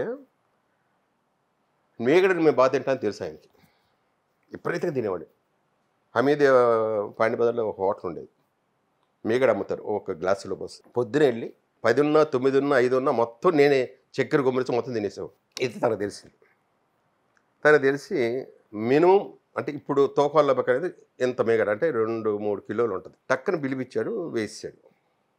నా దగ్గర జబ్బు ఏంటంటే నేను ఆకులోది కానీ ప్లేట్లో తీసి పాడాను, ఎంత ఉన్నా సరే మొత్తం తినాల్సింది, పూర్తి చేసేస్తాను. పెట్టించుకొని కొంచెం పెట్టించుకొని తినేసాడు, మొత్తం తినేసాడు. కానీ జీవితంలో మేగడ అంటే నాకు అసహ్యం. నీ పుణ్యం అంటే మేగడ పోయింది కదా జబ్బు అంటే ఆ పోవాలని నీకు చేసిన పని చాలా డేంజర్. అది నువ్వు ఎందుకు అలా అలవాటు పడ్డాను ఏమో తెలియదు, నాకు బాగుందని అందుకని నేను తినేవాడిని. 3 రోజులు అన్న తినలా, అయ్యే తేపులు మేగడ, గట్టి మేగడ. అది దేవుడు పంపిస్తే ఎలా ఉంటుంది, గట్టి మిగడు ఉంటే అసలు తినలాక తిని మొత్తం పడేయలేను. వాళ్ళందరూ పడేయమన్నారు, మొత్తం తినేసి 3 రోజులు తిండేది లేదు. చెప్పి నీ పుణ్యాన్ని తిండి కూడా లేకుండా చేసేవాడు. ఇప్పుడు టచ్లో ఉన్నారా? లేదండి, నేను టీవీ ప్రపంచం మరో ప్రపంచం మాట్లాడటం కలవటం జరిగిందా? అనుకోకుండా గోల్డెన్ డేస్ కదా అవన్నీ. అయ్యే చెప్తున్నాం కదా అవన్నీ గోల్డెన్ డేస్. ఆయన బిజీ. ఇప్పుడు నాకు ఇంకో జబ్బు ఏంటంటే ఫస్ట్ నుంచి కూడా వాళ్ళు బిజీగా ఉంటున్నారు, మనం వెళ్ళి అనేక రకాలు వాళ్ళ ప్రోగ్రామ్స్ అవి ఫిక్స్ అయ్యి ఉంటాయి, మనం ఎందుకు డిస్టర్బ్ చేయటం అని నేను వద్దనుకునే. రామారావు గారితో ఆయన పాపం షూటింగ్ రండి బ్రదర్ రండి సరదాగా కలుద్దాం, నాగేశ్వర గారు అందరితో ఆ షూటింగ్ ఉన్నంతసేపు చాలా చనువుకుంటాం. షూటింగ్ అయిపోయిందా నమస్కారం అంతే, వాళ్ళ గుమ్మాలది కూడా తక్కువ. పద్మ విభూషణ్ వచ్చింది మీ ఫ్రెండ్కి, తర్వాత కూడా కాల్ చేయలేదా? అసలు లేదు, చెప్తున్నా కదా నాకు మళ్ళీ ఇంకా తర్వాత ఉండదు. కాకపోతే ఏంటంటే లోపల ఉంటుంది, ఇంకొక హైలైట్ చెప్తాను. చిరంజీవితో ఎక్కువ నేను సినిమాలు చేశాను కదా, తర్వాత మానేశాను. చిరంజీవితో డైలీ నేను కల్లో షూటింగ్ చేస్తూనే ఉండేవాడిని. ఓకే. ఇద్దరం యాక్ట్ చేస్తున్నాం. చాలా సంవత్సరాలు అయిపోయింది. ఒకరోజు అనుకోకుండా అనుకున్నాం, ప్రతి కల్లో కూడా ఆయన హీరో, నేను చిన్న చిన్న క్యారెక్టర్ వేస్తున్నాను. నేను పెద్ద క్యారెక్టర్ హీరో ఇస్తాను, చిన్న క్యారెక్టర్ వేయచ్చు కదా, ఆయన రావచ్చు కదా నా కల్లో. ప్రమాణ పూర్తికి ఇలాగ అనుకున్నా. ఓకే. అని ఏమో మనము దరిద్రపు ఆలోచన అనుకుని మళ్ళీ ఓకే ఆయన ఎప్పుడు హీరోలాగా ఉండాలి, ఓకే మన పర్వాలేదు అనుకోండి. కానీ ఆ రోజు మనకు లేదు, నాకు కల్లో రాలి. ఫోన్లే కల్లో అయినా మీ ఫ్రెండ్ని చూసుకుంటున్నారు. 100% ఎప్పుడన్నా మనసు కొంచెం ఇదిగా ఉందంటే వచ్చేస్తాడు. ఇద్దరు మాట్లాడుకుంటాం, కబుర్లు చెప్పుకుంటాం. అది ఏదో తెలియదు బంధం. బట్ ఆయన అంటే ఇండస్ట్రీలో ఉన్నారు కాబట్టి చేసింది 10 మందికి తెలుస్తుంది, కానీ సురేఖమ్మ అంతకు 10 చేస్తారంట. బాగా మందికి తెలుసు. ప్రతి ఒక్కరికి తిండి తిన్న తర్వాత పంపించేది బయటికి. ఏం కావాలని ఆవిడ ముందు తినండి పోయి ఇలాగే అనేసి హ్యాట్సాప్ అండి. అందుకే వాళ్ళంత గొప్ప వాళ్ళు అయ్యారు. సో ఎలా ఉండేది సార్ అంటే మీరు ఒక బ్యాచ్ ఉన్నారు, ప్రసాద్ బాబు, హరిప్రసాద్, సుధాకర్ గారు, నారాయణరావు గారు. అసలు ఎలా ఉండేది అప్పుడు? అసలుకి మీ హెల్దీ వాతావరణం ఎలా ఉండేది అసలు అప్పుడు? ఒక్కటండి అప్పుడు లేదండి అక్కడ. అంటే ఫస్ట్ నుంచి రామారావు గారు, నాగేశ్వర గారిని పక్కన పెట్టేస్తే మిగతా హీరోస్ కూడా అందరు కూడా అన్ని పక్క పక్కనే ఉండేవి. మా స్టూడియోస్ ఏవిఎం కానీ, విజయ గార్డెన్ కానీ ఇవన్నీ కూడా పక్క పక్కన ఉండేవాడు. ఎక్కడ షూటింగ్ ఉన్నా ఆల్మోస్ట్ ఎక్కడో చోట కలుస్తూనే ఉండేవాడు. మేమెవరో ఎక్కడికి వెళ్ళకపోయినా కూడా అక్కడ ఉన్నా కూడా మిగతా వాడు కూడా వచ్చి కలిసిపోయాడు. వాళ్ళ భోజనాల టైం ఆ క్యారేజీలు తీసుకొని రావడం, అందరు కలిసి కూర్చొని భోజనం చేయటం. అది పిక్నిక్ లాగా ఉండేది కానీ షూటింగ్ లాగా ఉండేది కాదు. ఓకే. ఇక మేమున్నామంటే మేము 5 కంపల్సరీ వస్తానుంటాం. డైలీ షూటింగ్ ఉన్నా లేకపోయినా కలుస్తుంటాం ఒక్కో చోట, కొన్ని చోట. బట్ నాది అనుకొని చేసే వ్యక్తికి కూడా విమర్శించే కొంతమంది వల్ల చేసే చెయ్యి కూడా ఇంత పెట్టినా కానీ నన్ను ఇంకా మాటలు సూటిపోటుగా, అంటే మీ రోజులు ఎలా అంటే మౌత్ టాక్ ఎక్కువ ఉంటుంది. ఇప్పుడు నీ దగ్గర నేను మాట్లాడానంటే ఇది 10 మందికి వెళ్తుంది, 100 మందికి వెళ్ళిపోతుంది. గడప గడపకి ఇదే ప్రచారం. బట్ అలాంటి టైంలో ఎముడుకు మొగుడు నాకు బాగా గుర్తుంది. ఆ రోజుల్లో హరిప్రసాద్ గారు, నారాయణరావు గారు, ఇంకొక ఆయన సుధాకర్ గారు, ముగ్గురు ప్రొడ్యూసర్స్. ఫ్రెండ్స్కి హెల్ప్ చేద్దాం, ఫైనాన్షియల్గా స్ట్రాంగ్ అవుతారన్న ఉద్దేశంతో ఆ రోజుల్లో ఎట్లా ఉండేది మాకు తెలియదు. డబ్బు మరి ఆయనే పెడతారో, అంటే హీరోలో పెడతారో, వీళ్ళ పేర్లు పెడతారో, అయితే వీళ్ళు డబ్బులు పెట్టి సినిమా నిజంగా జరుగుతుందో అయితే నాకు తెలియదు. బట్ నేను విన్నది చేద్దామని చూసినా కానీ నా గురించి బయట తప్పుగా ప్రచారం చేశారు, అంటే ఆయన గురించి తప్పుగా చేశారు వీళ్ళు, అంత ఫ్రెండ్స్ అయ్యి కూడా ఫ్రెండ్షిప్కి విలువ లేకుండా చేశారు అనేది నేను చాలా చోట్ల విన్నాను. నిజమా సార్ అది? చిరంజీవి ఫస్ట్ నుంచి ఉందండి హెల్ప్ చేయాలన్నది. ఒక వీళ్ళకే కాదు, ఫ్రెండ్స్కే కాదండి, ఎంటైర్ ఇండస్ట్రీ. నాకంటూ నేను కొంచెం బెటర్ అయ్యాను కాబట్టి టెక్నీషియన్స్కి, దెబ్బతిన్న ప్రొడ్యూసర్లకి, దెబ్బతిన్న డైరెక్టర్స్ ఒక సినిమా ఇస్తారు, ఒక సినిమా చేసి వీళ్ళందరికీ కూడా ఒక చిన్న మోరల్ సపోర్ట్గా ఉంటే వాళ్ళకి ఎంతో కొంత హెల్ప్ అవుతుంది. ఎంతో పోగొట్టుకున్నారు వాళ్ళు. ఇప్పుడు వాళ్ళు పోగొట్టుకున్నంత ఆయన ఇవ్వలేకపోవచ్చు.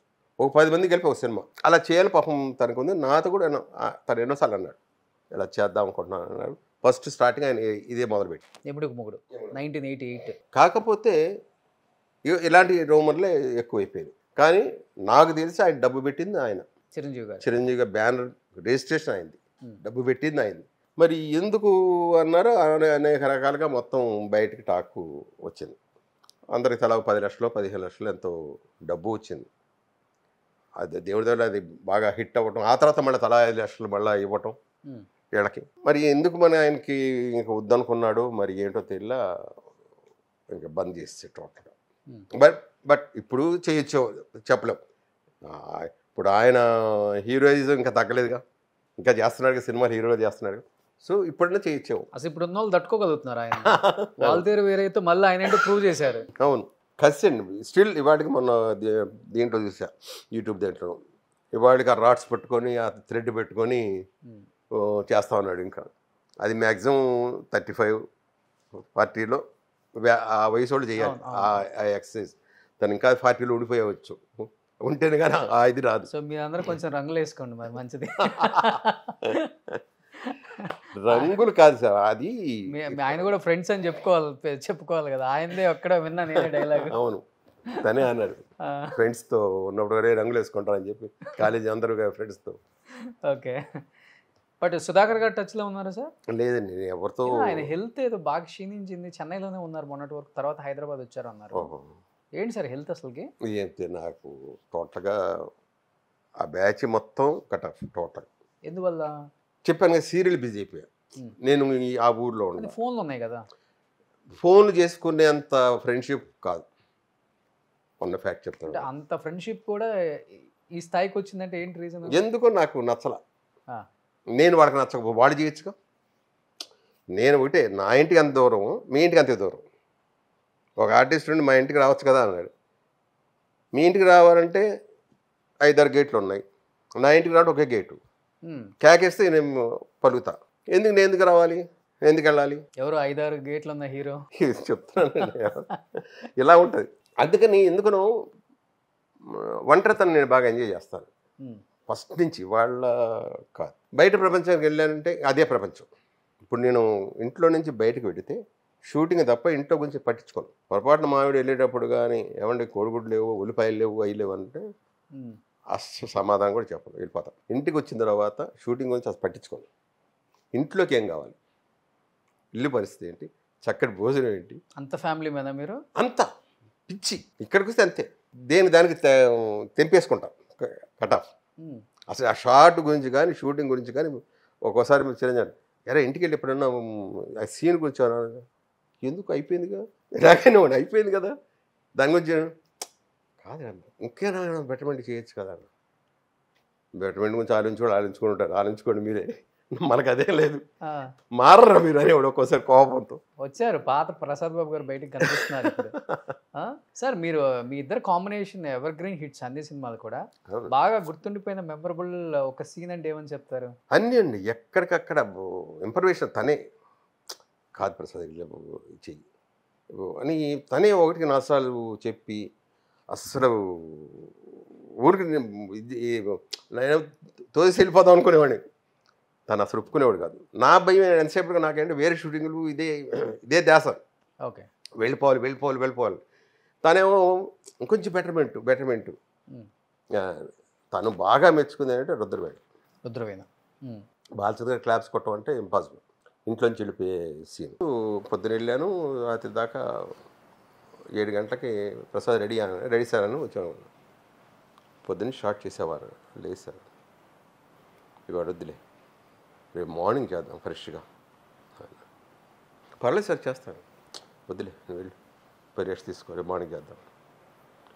మార్నింగ్ వెళ్ళాను, ట్రయల్ షాట్. ప్రసాద్ ఇది ఇక్కడి నుంచి రఫ్గా నాకు చూపించు, టేక్లా కాదు రఫ్గా చూపించాను. ట్రాలీకి సరిపడా చేశాను. ఓకే టేక్ వెళ్దాం. టేక్ 1 అయిపోయింది. క్లాస్ ఆయన లేచి నుంచొని క్లాస్ కొట్టి ఇలా చిరంజీవి హట్ చేసుకొని, అంటే ఆ రోజు అవార్డు వచ్చినట్టే నాకు నిజంగా. ఆయన అంతే కదా, అలాగే అంత మంచి పేరు, అలాగ ఇన్సిడెంట్స్ అన్నమాట. ఇలాంటి చాలా ఉన్నాయి, ఒకటి కాదు. అది మొఖాన కాఫీ పోసాడు చూడ ఎముడి మొగుడులో. డిఫరెంట్గా ఉంటుంది మీ స్లాంగ్ అన్ని సినిమాల్లో. అంటే మీరు తీసుకుంటారు అది, లేకపోతే డైరెక్టర్ చాయిసా? డైరెక్టర్స్ చాయిస్ అండి. ఎక్కువ నేను బ్రెయిన్ ఏం తీసుకెళ్ళను షూటింగ్, ఇంట్లో పెట్టేసి. పాలిష్డ్గా ఉంటారు, కామెడీగా ఉంటారు, రెబలిజం అందుకని. మన భరణి అనేవాడు ఒకసారి ఆర్తనాదం వేసాను, మా విలన్ తనిఖీల భరణి అన్నాడు. అదేంటండి ఆ ఎక్స్ప్రెషన్ ఏంటి, అసలు రాత్రి నిద్రపట్ల నాకు. పొద్దున షూటింగ్లో గెలిస్తే ఆ సినిమా చూసిన తర్వాత ఒక టైప్ ఆఫ్ భయం పుట్టిందండి తనకి. నేను నిజంగా మామూలు ఇదే ఇచ్చింది, ఓహోని మనం చెంచేది లేదు, ఆడకి విషయం లేదు అంటే మామూలుగా అలాగే వెళ్ళేవాడిని. వాళ్ళకి గొప్పగా నచ్చేది. అలాగే రామోజీరావు గారు ఒకసారి మోహన్ గారు చెప్పాడు డైరెక్ట్, ఇన్స్పెక్టర్ నేను ఇన్స్పెక్టర్ క్యారెక్టర్, వాడు దొంగ దొరికితే పట్టుకొని కాలుతో అలా కొడతాను కింద. ఆ కెమెరా పెట్టి జనరల్గా కెమెరా పెట్టాడు, కొడతారు. ఆ కోపంతో ఎలా అన్నాను. రామోజీ గారు ఇలా లేచారట కూర్చుని, సినిమా చూస్తున్నారు, ఏమన్నా నిజంగా కొట్టేశాడా అని అడిగాడు మోహన్ గారిని. ఇలా అడిగారండి ఆయన. అప్పటిదాకా మాకు ఆయన అన్న తర్వాత నాకు గుర్తొచ్చింది, అంటే వాళ్ళకి తెలుసు మా ఊరు యాక్షన్ చేస్తాం కొట్టం అసలు టచ్ ఆ మూడ్ని బట్టి మనం ఇంకా మీ టైంలో ఈ సీజీలు ఈ టెక్నాలజీ ఇవన్నీ లేవు, అసలు అదే న్యాచురల్గా చేయాల్సిందే. అవును తన్నాలంటే తన్నాలి తనాలి అంతే. మనోహర్ పాండవులు అయితే నాకు రావు గోపాలరావు గారు ముళ్ళకర్రతో కొడితే మొత్తం వాతలు టోటల్. కానీ నేను భీముడి క్యారెక్టర్ దెబ్బ తగిలినట్టు అనిపించకూడదు. కొట్టే ఆయన పటాపట వేసి ముళ్ళకర్ర మొత్తం బ్లడ్ వచ్చేసింది టోటల్గా. ఇప్పి చూసి అప్పుడు నిజంగా కోపం వచ్చింది ఆయన మీద.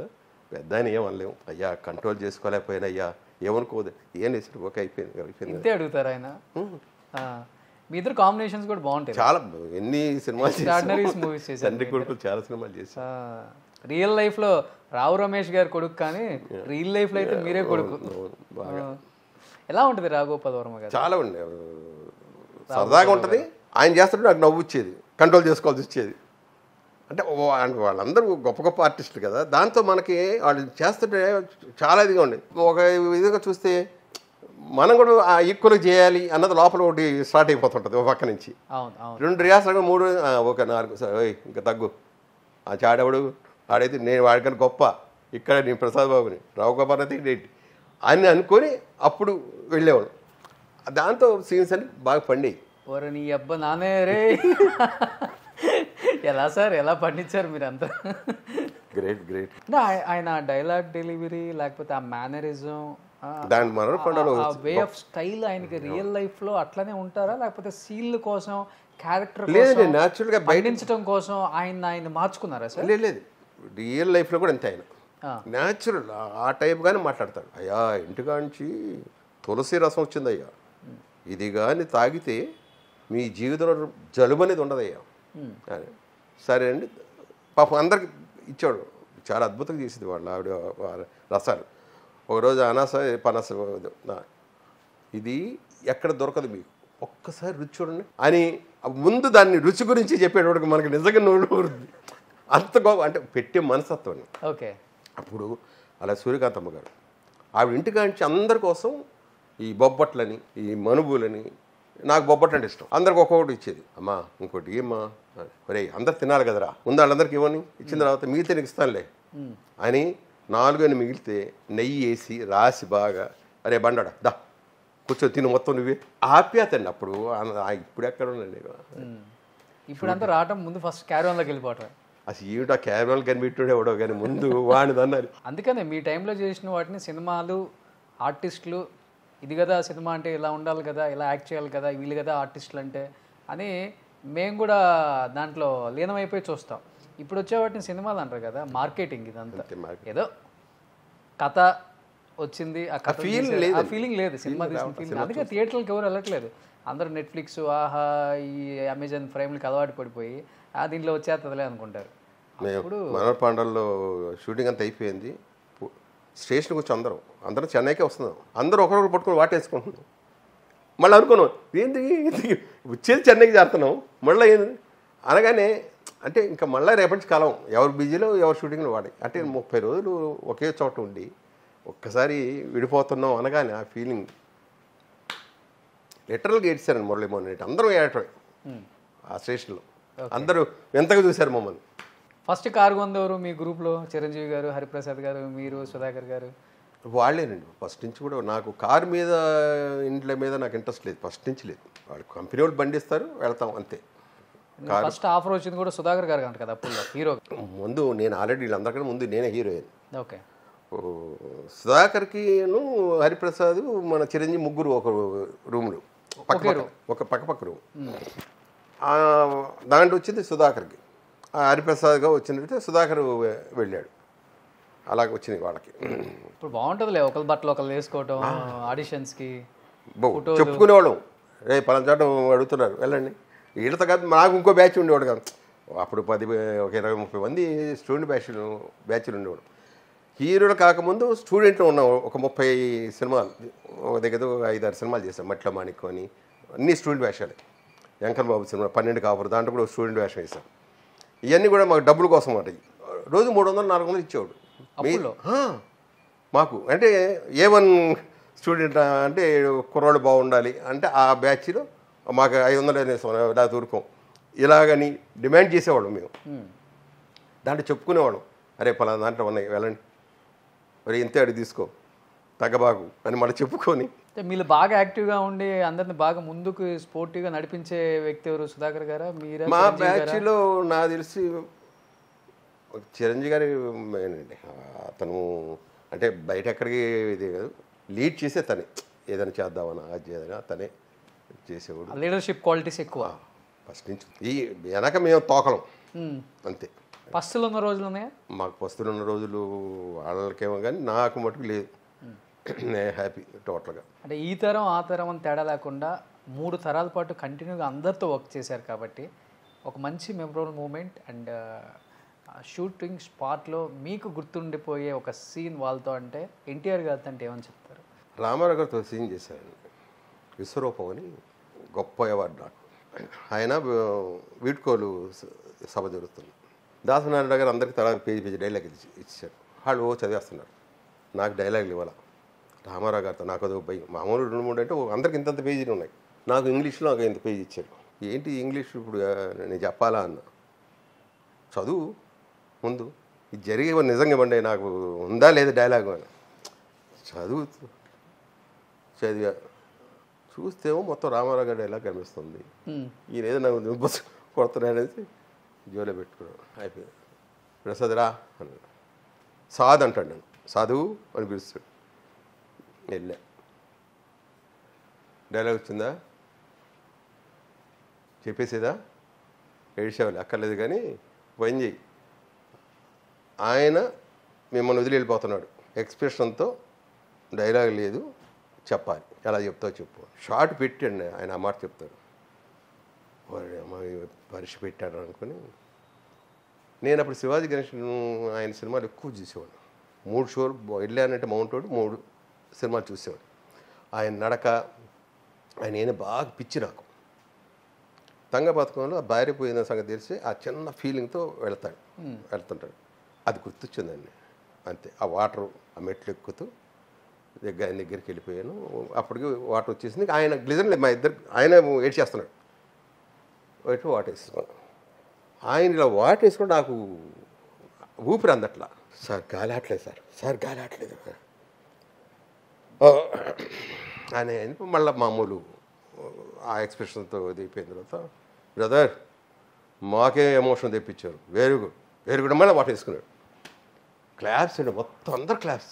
రాళ్ళబండి కామేశ్వర్ గారు పెద్ద యాక్టర్. ఆయన చెప్పాడు, ప్రసాద్ నువ్వు సినిమా యాక్టర్ అవుతావు నేను చెప్పలే, కానీ నువ్వు మంచి స్టేజ్ యాక్టర్ అయ్యాను, నీలో మలుచుకుంటావు అందరినీ, అది కనిపిస్తుంది అన్నాడు. అది చాలా అవార్డు అనుకున్నాను. ఓకే. రామారావు గారితో. వ్యక్తిగతంగా ఎలా ఉంటారు ఎన్టీఆర్ గారు ఆఫ్ స్క్రీన్? వ్యక్తిగతంగా అంటే మనకి తెలియదండి, మనం ఎక్కువ షూటింగ్లో చూసుకోవాలి. షూట్లో అందరితో బాగానే ఉంటారు, పలకరిస్తే హ్యాపీగా పలకరిస్తారు. అంతేగాని పైన ఎంతవరకు ఉండాలి అంతవరకు మన చేతులు కట్టుకుని మామూలు. ఒకసారి ఏదో బాలకృష్ణ గారితో యాక్ట్ చేస్తుంటే ఒక సినిమాకి నాన్నగారు పిలుస్తున్నప్పుడు సీఎం ఆయన రండి అని చెప్పి అంటే వెళ్ళాం అందరం కలిసి. అంటే ఆయన మెమరీ ఆయన, అందుకే వాళ్ళు అంత గొప్పవాళ్ళు అని. ఇలా చేతులు కట్టి ఇక్కడ ఆ కార్నర్లో ఉన్నాం. ఏం ప్రసాద్ ఎలా ఉన్నారు, ఏం కనబడేంటి, రండి ఏదైనా అవసరం ఒకటి. Okay sir. నేనేమనుకున్నాడు, ఎప్పుడూ యాక్ట్ చేసాము, నన్ను ఎక్కడ గుర్తుపడతాడులే, ఎందుకు లేదు మనము మోర్ సైలెంట్గా ఉంటే ఆయన పేరు పెట్టాల మరీ అడిగారు. అందుకే గొప్పవాడు. అది అంత గొప్పవాడు యాక్ట్ చేయటం, అది ఏ జన్మలో సుకృతం. మోహన్ బాబు గారు ఎలా ఉంటుంది సార్? చాలా మంచి మనిషి అండి, కానీ అది పరమాణం మొత్తం పెట్టి బిర్యానీ పెట్టేసి లాగేసుకున్నట్టుగా ఉంటుంది. అది తలుచుకుంటే నవ్వు వస్తుంది. ఇంతంత కాదు, ఒక సినిమాకి అయితే ఊహించనంత డబ్బు చెప్పాడు. నేను అడగలేను, ఇది మోహన్ బాబు సినిమా మేము చెప్పేసాం అడగండి, నాకు నోరు రావట్లా. సరే అడగలగానే, అయ్యా మా హీరో గారు ఎంత చెప్పారు, ఇదిగో తీసుకో, నీకు ఎంత కావాలని తీసుకోవాలి. ఏమనాలి, అక్కడికి వెళ్తే అక్కడ అలా బిహేవ్ చేస్తాడు. తన సినిమాలు ఎంత అదొక సపరేట్. మనం డబ్బు అని అనక్కల. ఆఫీస్కి వెళ్ళాం, ఎప్పుడో ఒకసారి వెళ్ళాం, ఏదో అవసరం ఉండి మామూలు వెళ్తే, ఏయ్ ప్రసాద్ వచ్చాడు డబ్బులో కావాలి చూడండి అని వెంటనే అసలు గుమ్మలో అడుగు పెట్టలా. డబ్బులు తీసి పెట్టడానికి అని నాకు తెలుస్తుంది ఇది కూడా మామూలు చిన్న వయసు కాదుగా. కాదు నాయన నేను కనిపించి వెళ్దాం, ఇట్టే వెళ్తున్నాను, కనిపించి వెళ్తాను, ఎప్పుడండి వాళ్ళగా తీసుకొని పో, ఓ పని అయిపోద్ది నాకు కూడా మనం కట్టాల తెచ్చి. అసలు అది చిత్రమైన మనిషి. బయట అంతా బ్యాడ్ అనుకుంటుంటారు, 100% లేదండి. అది మొఖాన్ అంటాడు, అదే స్ట్రైట్ ఫార్వర్డ్ లోపల ఒకటి బయట ఒకటి ఉండదు. అసలు బయట కాదు లోపల అసలు ఏమి ఉండదు. తిడతాడు, వెంటనే కొట్టాడంటే వాడికి డబ్బులు పడ్డట్టారు జోలో. ఆ రోజు కుర్రోళ్ళు కొట్టించుకోవడం కూడా డబ్బులు ఇచ్చేవాడు మాట తను. అలా తిట్లు తింటాం, తను తినడం, డబ్బులు తీసుకొని జోలు వేసుకుని పోవటం, హ్యాపీగా వెళ్తుంటారు. అదొక సరదా ఆయనకి. చాలా బాగుంటుంది మోహన్ బాబు. నాకు బాగా నచ్చిన వ్యక్తుల్లో. మళ్ళీ బయట ప్రపంచం మళ్ళీ ఫోన్లు చేసుకోవటాలు ఏముండవు. అమీదేవ చెప్పాను కదా మీకు, ఎన్నోసార్లు వెళ్ళానయ్యా, మొత్తం నువ్వే తిని వెళ్ళావంట. ఏమో ఒక్కటి ఉంచొచ్చుగా, 7 నిమిషాలు వచ్చి ఆ తెల్లగా కుర్రోడు ఒకటి వస్తాడని మొత్తం తినేసి వెళ్ళిపోతుంటాడని చెప్పాను అని చెప్పాను. వేగడ కోసం తను చెప్పింది అది. ఇప్పుడు తింటున్నాను ఎలా ఆరాయించుకుంటావు అనేవాడు. నాకేమో ఆకలి, గంటకి ఆకలి వేసేది అప్పుడు, అంత ఆకలి ఉండేది పిచ్చి. మినిమం 25 కోడిగుడ్లు ఉండాలండి మీకు నాకు. అది ఒకసారి చిరంజీవుడు మాట్లాడారు, కోపం వచ్చేసి నేను ఆ రోజు ఏదో తక్కువ నేనైతే తెచ్చాను, మరి ఏదో జరిగింది. ఎప్పుడు తను మినిమం డేజన్ వండి పక్కన పెట్టేస్తుంది, వాడు తినేది ఒక్కొక్కటి, మిగతా అన్నీ నేను తింటాను. చూస్తే ఏంటి 2 పెట్టావు, చిన్న కోపంలో ఇరిటేషన్లు, మంచి ఆకలిలో ఉన్నాము, తోసి వెళ్ళిపోయాను. వెళ్ళేటప్పటికి చిరంజీవి వాయింపు, ఎందుకు అలా చేసావు, తిండి దగ్గర అవసరమా అన్నట్టు చిన్న క్లాస్ పీకెట్. ఆ రోజు నుంచి ఇక తిండి పిచ్చి తగ్గిపోయింది. ఎవరు ఫుడ్డీ మీరు, ఇంకెవరు ఉన్నారు మంచి ఫుడ్డీ ఆర్టిస్టులు? లేదండి, మిగతా వాళ్ళు అంతంత మాత్రమే కెలుగుతారు. ఒకసారి మోహన్ బాబు గారు అండి, మోహన్ బాబుని ప్రసాద్ నువ్వు ఏదో వెరైటీస్ తింటావంట కదా, మన షూటింగ్ తెప్పించు, అందరికి తెప్పించు అంటే, సరే రేపు షూటింగ్ లేదు, ఆదివారం నువ్వు వెళ్ళి తీసుకుని, నేను మార్కెట్కి వెళ్ళి మొత్తం లివర్ అని కిడ్నీలు అని రకరకాలన్నీ తీసుకొచ్చి ఒక 2,000 రూపాయలు తెచ్చి పెట్టాను. నేనే వంటోడి దగ్గరికి వెళ్ళి ఇలా వండు అని చెప్పి మిరియాలతో అన్నీ చేయించి పెట్టాను. ఆ రోజు జీవ ఒకడు, వినోద్ ఒకడు, ముగ్గురు. పొద్దున్న షూటింగ్ రాత్రి 3 ఎంత అయింది, మందు స్టార్ట్ చేసాం ముగ్గురు. మోహన్ బాబు ఏమంటాడు, షూటింగ్ ఎక్కడితే మనం ఓకే, షూటింగ్ లేదు, మధ్యాహ్నం భోజనం పిలిచాడు, అయితే అన్నీ తినాలి కదా మనం, అందుకని పదండి కాస్త ఏదో కుక్కసుకు వెళ్దామంటే పాపం వాళ్ళు కూడా ముగ్గురు వేసుకున్నాం. 11 గంటలకు 12కి వెళ్ళాం. ఎంత అడిగిన మనిషి, అన్ని దమ్మన్న మనిషి కెలుగుతున్నాడు. ఇలాగ ఏంటి కెలుగుతున్నావు ఏంటన్నా, మీరు తినండి అయ్యా, మీరు ఎంజాయ్ చేయండి చెప్పేసాం. అబ్బాయి మందు వేసుకున్నాం, ఎందుకు షూటింగ్ లేదు కాదు, ఎంజాయ్ చేయండి అయ్యా, మాకు తప్పు, మాకు షూటింగ్ ఉన్నాయి అని శుభ్రంగా తినేసాం ముగ్గురు. చాలా బాగుంది, జీవ వినోద్ మొత్తం అందరం కలిసి హ్యాపీగా తిన్నాం. అప్పుడు చూస్తే అంతదిగా పాపం చెప్పి, అంటే ఇతరులను తినిపించడం కోసమే తినలే ఇంతకి, ఏదో అలా కేటికి 2-3 మోహన్ బాబు లేదు. అడిగిన తర్వాత ఏంటంటే డైటింగ్ చేయాలి కదా, హీరోలం కదా.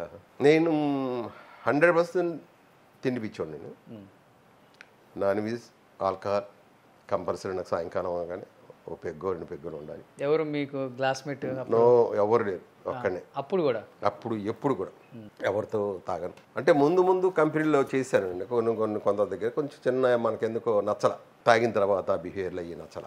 అదే పక్క వాళ్ళ గురించి మాట్లాడటం. చాలామంది కూడా నేను తాగనని ఆ తర్వాత అనుకుంది. ఎవరి దగ్గర మనం తాగేవాడిని కాదు, ఎవరి దగ్గర దేని గురించి టాపిక్ ఇప్పుడే వాళ్ళే మీ దగ్గర బయటపడ్డ మొత్తం. అసలు ఫస్ట్ ఇంటర్వ్యూ వేస్తుంది ఇప్పుడు కదా, ఇంటర్వ్యూ ఫస్ట్. సో ఇప్పుడే రావాల్సిందంత ఇప్పుడే, అసలు ఇంకా బయట చెప్పాలంటే ఇంకా గంటల కొద్ది ఇంటర్వ్యూ చేయొచ్చండి. ఇంకా ఉంది, చాలానే ఉంది, ఇంకా ఉన్నాయి చాలా. నిజంగా చెప్పండి, సడన్గా అడిగిన ఇప్పుడు ఇవ్వండి కదా, మనం ఎప్పుడైనా అనుకుంటుంటే గుర్తుకొచ్చేయం. ఇంకా చాలా ఉన్నాయి నిన్న ఇన్సిడెంట్లో. శోభన్ బాబు గారు ఎలా ఉండేది? ప్రసాద్ బాబు గారు ప్రతి ఒక్క ఆర్టిస్ట్ ఈరోజు మేము ఇలా ఉన్నామంటే కారణం ఆయన మాటలే అని చెప్తుంటారు. 100%. ఒక పెద్దన్న ఇంటికి ఎలా ఉండాలో అలా ఉండేవాడు అండి. షూటింగ్లో ప్రతి ఒక్కరిని అడిగేవాడు, నీ డబ్బు ఏం చేస్తున్నావు అని ఎన్ని అడిగేవాడు, సలహాలు ఇచ్చేవాడు. ఒకసారి మాటల మీద నేను ఎలాగ ఉండి సినిమా తీసి దెబ్బతిన్నాను, మా నాన్న దగ్గర బాధపడుతుంటే ఆయన ఒక మాట అన్నాడు, ఒరే నువ్వు తాగుడికి వ్యసనానికి తగిలిస్తే డెఫినెట్గా ఫీల్ అయ్యావని, నువ్వు డెవలప్ అవ్వడం కోసం సినిమా తీసావు పోనీ, కానీ దెబ్బతిందని చెప్పి నువ్వు అనుకుంటూ ఉంటే నీ జీవితం నువ్వు పైకి రావు. అది నిన్న జరిగిపోయింది, తీసేయి. ఇవాళ జరిగింది, జరుగుతుంది. రేపు ఏంటని ఆలోచించు. ఇది రేపు అన్నది నీ బ్రెయిన్లో ఉన్నంతసేపు నీకు ఫెయిల్యూర్ లేదు, నువ్వు సక్సెస్ అవ్వదు. ఆయన నాకు గురువు అండి, మా నాన్న. నిజంగా నాకు గురువు ఎవరు లేదు, మా నాన్న ఒక్కడే. ఎన్ని కష్టాలు అన్నాయని ఆ ఒక్క మాట రేపు ఉంది కదా, ఇది పెద్ద కష్టం కాదు. ఆయన ఇంకో మాట అన్నాడండి, రామాయణం చదివావు కదా, మరి ఆయన దేవుడేగా. చిన్నప్పుడు ఆయన కష్టాలు పడి ఆయన సుఖపడింది ఎప్పుడురా? ఆయనకన్నా నువ్వు గొప్పవాడువా? పాండవులు కృష్ణుడు ఉన్నాడుగా, మరి వాళ్ళు ఎప్పుడు కష్టాలేక పడ్డారు? మరి కృష్ణుడు దేవుడు ఉన్నాడు పక్కన. అంటే కర్మ అనుభవించాల్సిందే. నువ్వు వెళ్ళే మార్గం మంచిదనుకో, దాన్ని నిల్లు. సూపర్. చెడు మటుకు గెలబాకు ఎట్టి పరిస్థితుల్లో కూడా. నాకు అప్పటి నుంచి అండి, ఆయన మా నాన్నగారు ఎంత గొప్ప మనిషి అంటే, ఆయన ఎన్ని తీర్పులు ఇచ్చినా మా పడకొట్టు హెడ్ ఎంత ఇదైనా కూడా పరాయి సొమ్ము రూపాయి తీసుకోవడానికి మనసు ఒప్పదు. తర్వాత సమయం వచ్చింది కాబట్టి చెప్తున్నాను. మా నాన్నగారు ఆయన ఒక పెద్ద వ్యక్తి, ఇంత డబ్బు తెచ్చి ఇచ్చాడు పంచపని ఎలక్షన్ టైంలో. నేను అడిగా, నాకు 100 రూపాయలు అంటే అప్పుడు బిర్యానీ బాగా తినేవాడు అన్నమాట. మరి ఇంట్లో బీరోలు తీసుకో, ఈ డబ్బు తాకదు, మంది కాదు. మంది కాంది మరి తాకితే అది ఇంకొక 100కి 200 పోద్ది. వద్దు మనకి, అది పేదల కోసం వాళ్ళకి ఇచ్చింది. అది ఒకటి నాకు బ్రెయిన్లో బాగా ఉండిపోయిందండి. మంది కాదు, తీసేయి. అలాగే ఎవడన్నా నాకు రాలేదు కదా, అది మంది కాదు, తీసేయి. నెక్స్ట్ అందుకే పెద్దగా ఆలోచించాల. అదే నాకు బాగా హెల్ప్ అయింది ఒక రకంగా చెప్పాలంటే. ఓకే. ఆ తొక్క ఎన్టీఆర్ బ్యానర్ అయితే ఏంటి, నాగేశ్వరరావు గారి బ్యానర్ అయితే నాకేంటి, ఇంకో సుబ్బారావు గారు వస్తాడు, అలాగే వచ్చారు. అలాగే లేదు 1500 సినిమా నేను ఎలా చేస్తాను? 100 రూపాయలు ఇచ్చినప్పుడు ఒక ప్రొడ్యూసరు ఇంటికి తీసుకెళ్ళి, ఒకరోజు గెస్ట్ జయసుధ హస్బెండ్ క్యారెక్టర్ వేస్తే ఇంటికి తీసుకెళ్ళి బీరువా తీసి ఒక 15 కిలోమీటర్లు వెళ్ళిన తర్వాత బీరువా తీసి 100 రూపాయల కాగితం ఇచ్చాడు. అప్పటికి నేను 5-6 వేలు తీసుకున్నా ఆర్టిస్ట్. నాకేం చేయాలో అర్థం కాలేదు. 100 అప్పుడు 1000 రూపాయలు నోట్ లేదు. అలా చూస్తాను, ఏంటి చూస్తున్నావు, జాగ్రత్త చేసుకో డబ్బులు అనేసి దా అని తీసుకొచ్చి పాండివాళ్ళు వదిలేసి వెళ్ళిపోయాడు. నేను అది చూసాం. డబ్బులు ఎగ్గొట్టిన ప్రొడ్యూసర్లను చూసాం. ఇంకా బోల్డ్ హీరోకి చేసి చెక్కులు అయితే ఇక్కడి నుంచి నేను మెడ్రాస్ నుంచి హైదరాబాద్ వెళ్ళేటప్పటికి 35 లక్షల చెక్కులు దగ్గర చించేసి పడేసి ఇంక పనికిరావని వెళ్ళిపోయాం. కొత్త చెత్త హైదరాబాద్ వెళ్ళి వెళ్ళేప్పుడు మా ఆవిడ గాజులు అమ్మేసుకొని వెళ్ళాం ఒక రకంగా చెప్పాలంటే. అవునా? అప్పటికి అన్ని సినిమాలు తీశారు కదా ఫైనాన్షియల్. అదే చెప్తాను కదా, టీవీ. అందుకే మీతో ఫోన్లో కూడా టీవీలో సంపాదించి డబ్బుతో ఇల్లు కొనుక్కున్నానని. అంటే అప్పుడు వరకు చేసిన డబ్బులన్నీ ఏమైపోయినాయి? అయిపోయి. అదే చెప్తాను కదా, 100 రూపాయలు 1500 అంతేనా కదకి 1500 అండి నేను తీసుకుంది.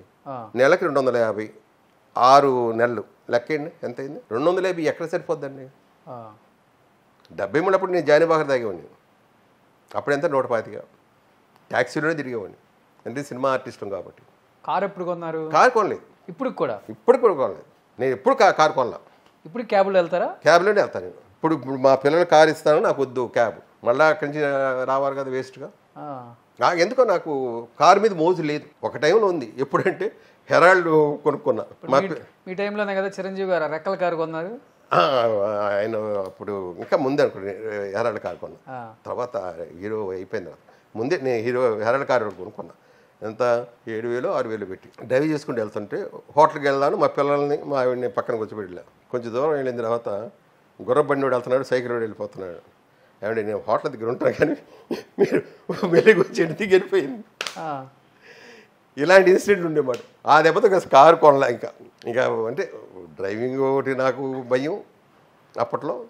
ఈ పెద్ద బడులు ఎందుకు మనకి అంటే వచ్చిన రూపాయిని జాగ్రత్త చేసుకోలేక వచ్చారా? లేకపోతే వచ్చింది అతిగా ఖర్చు పెట్టి? అతికేలేదండి, ఎప్పుడు అతికేలేదు.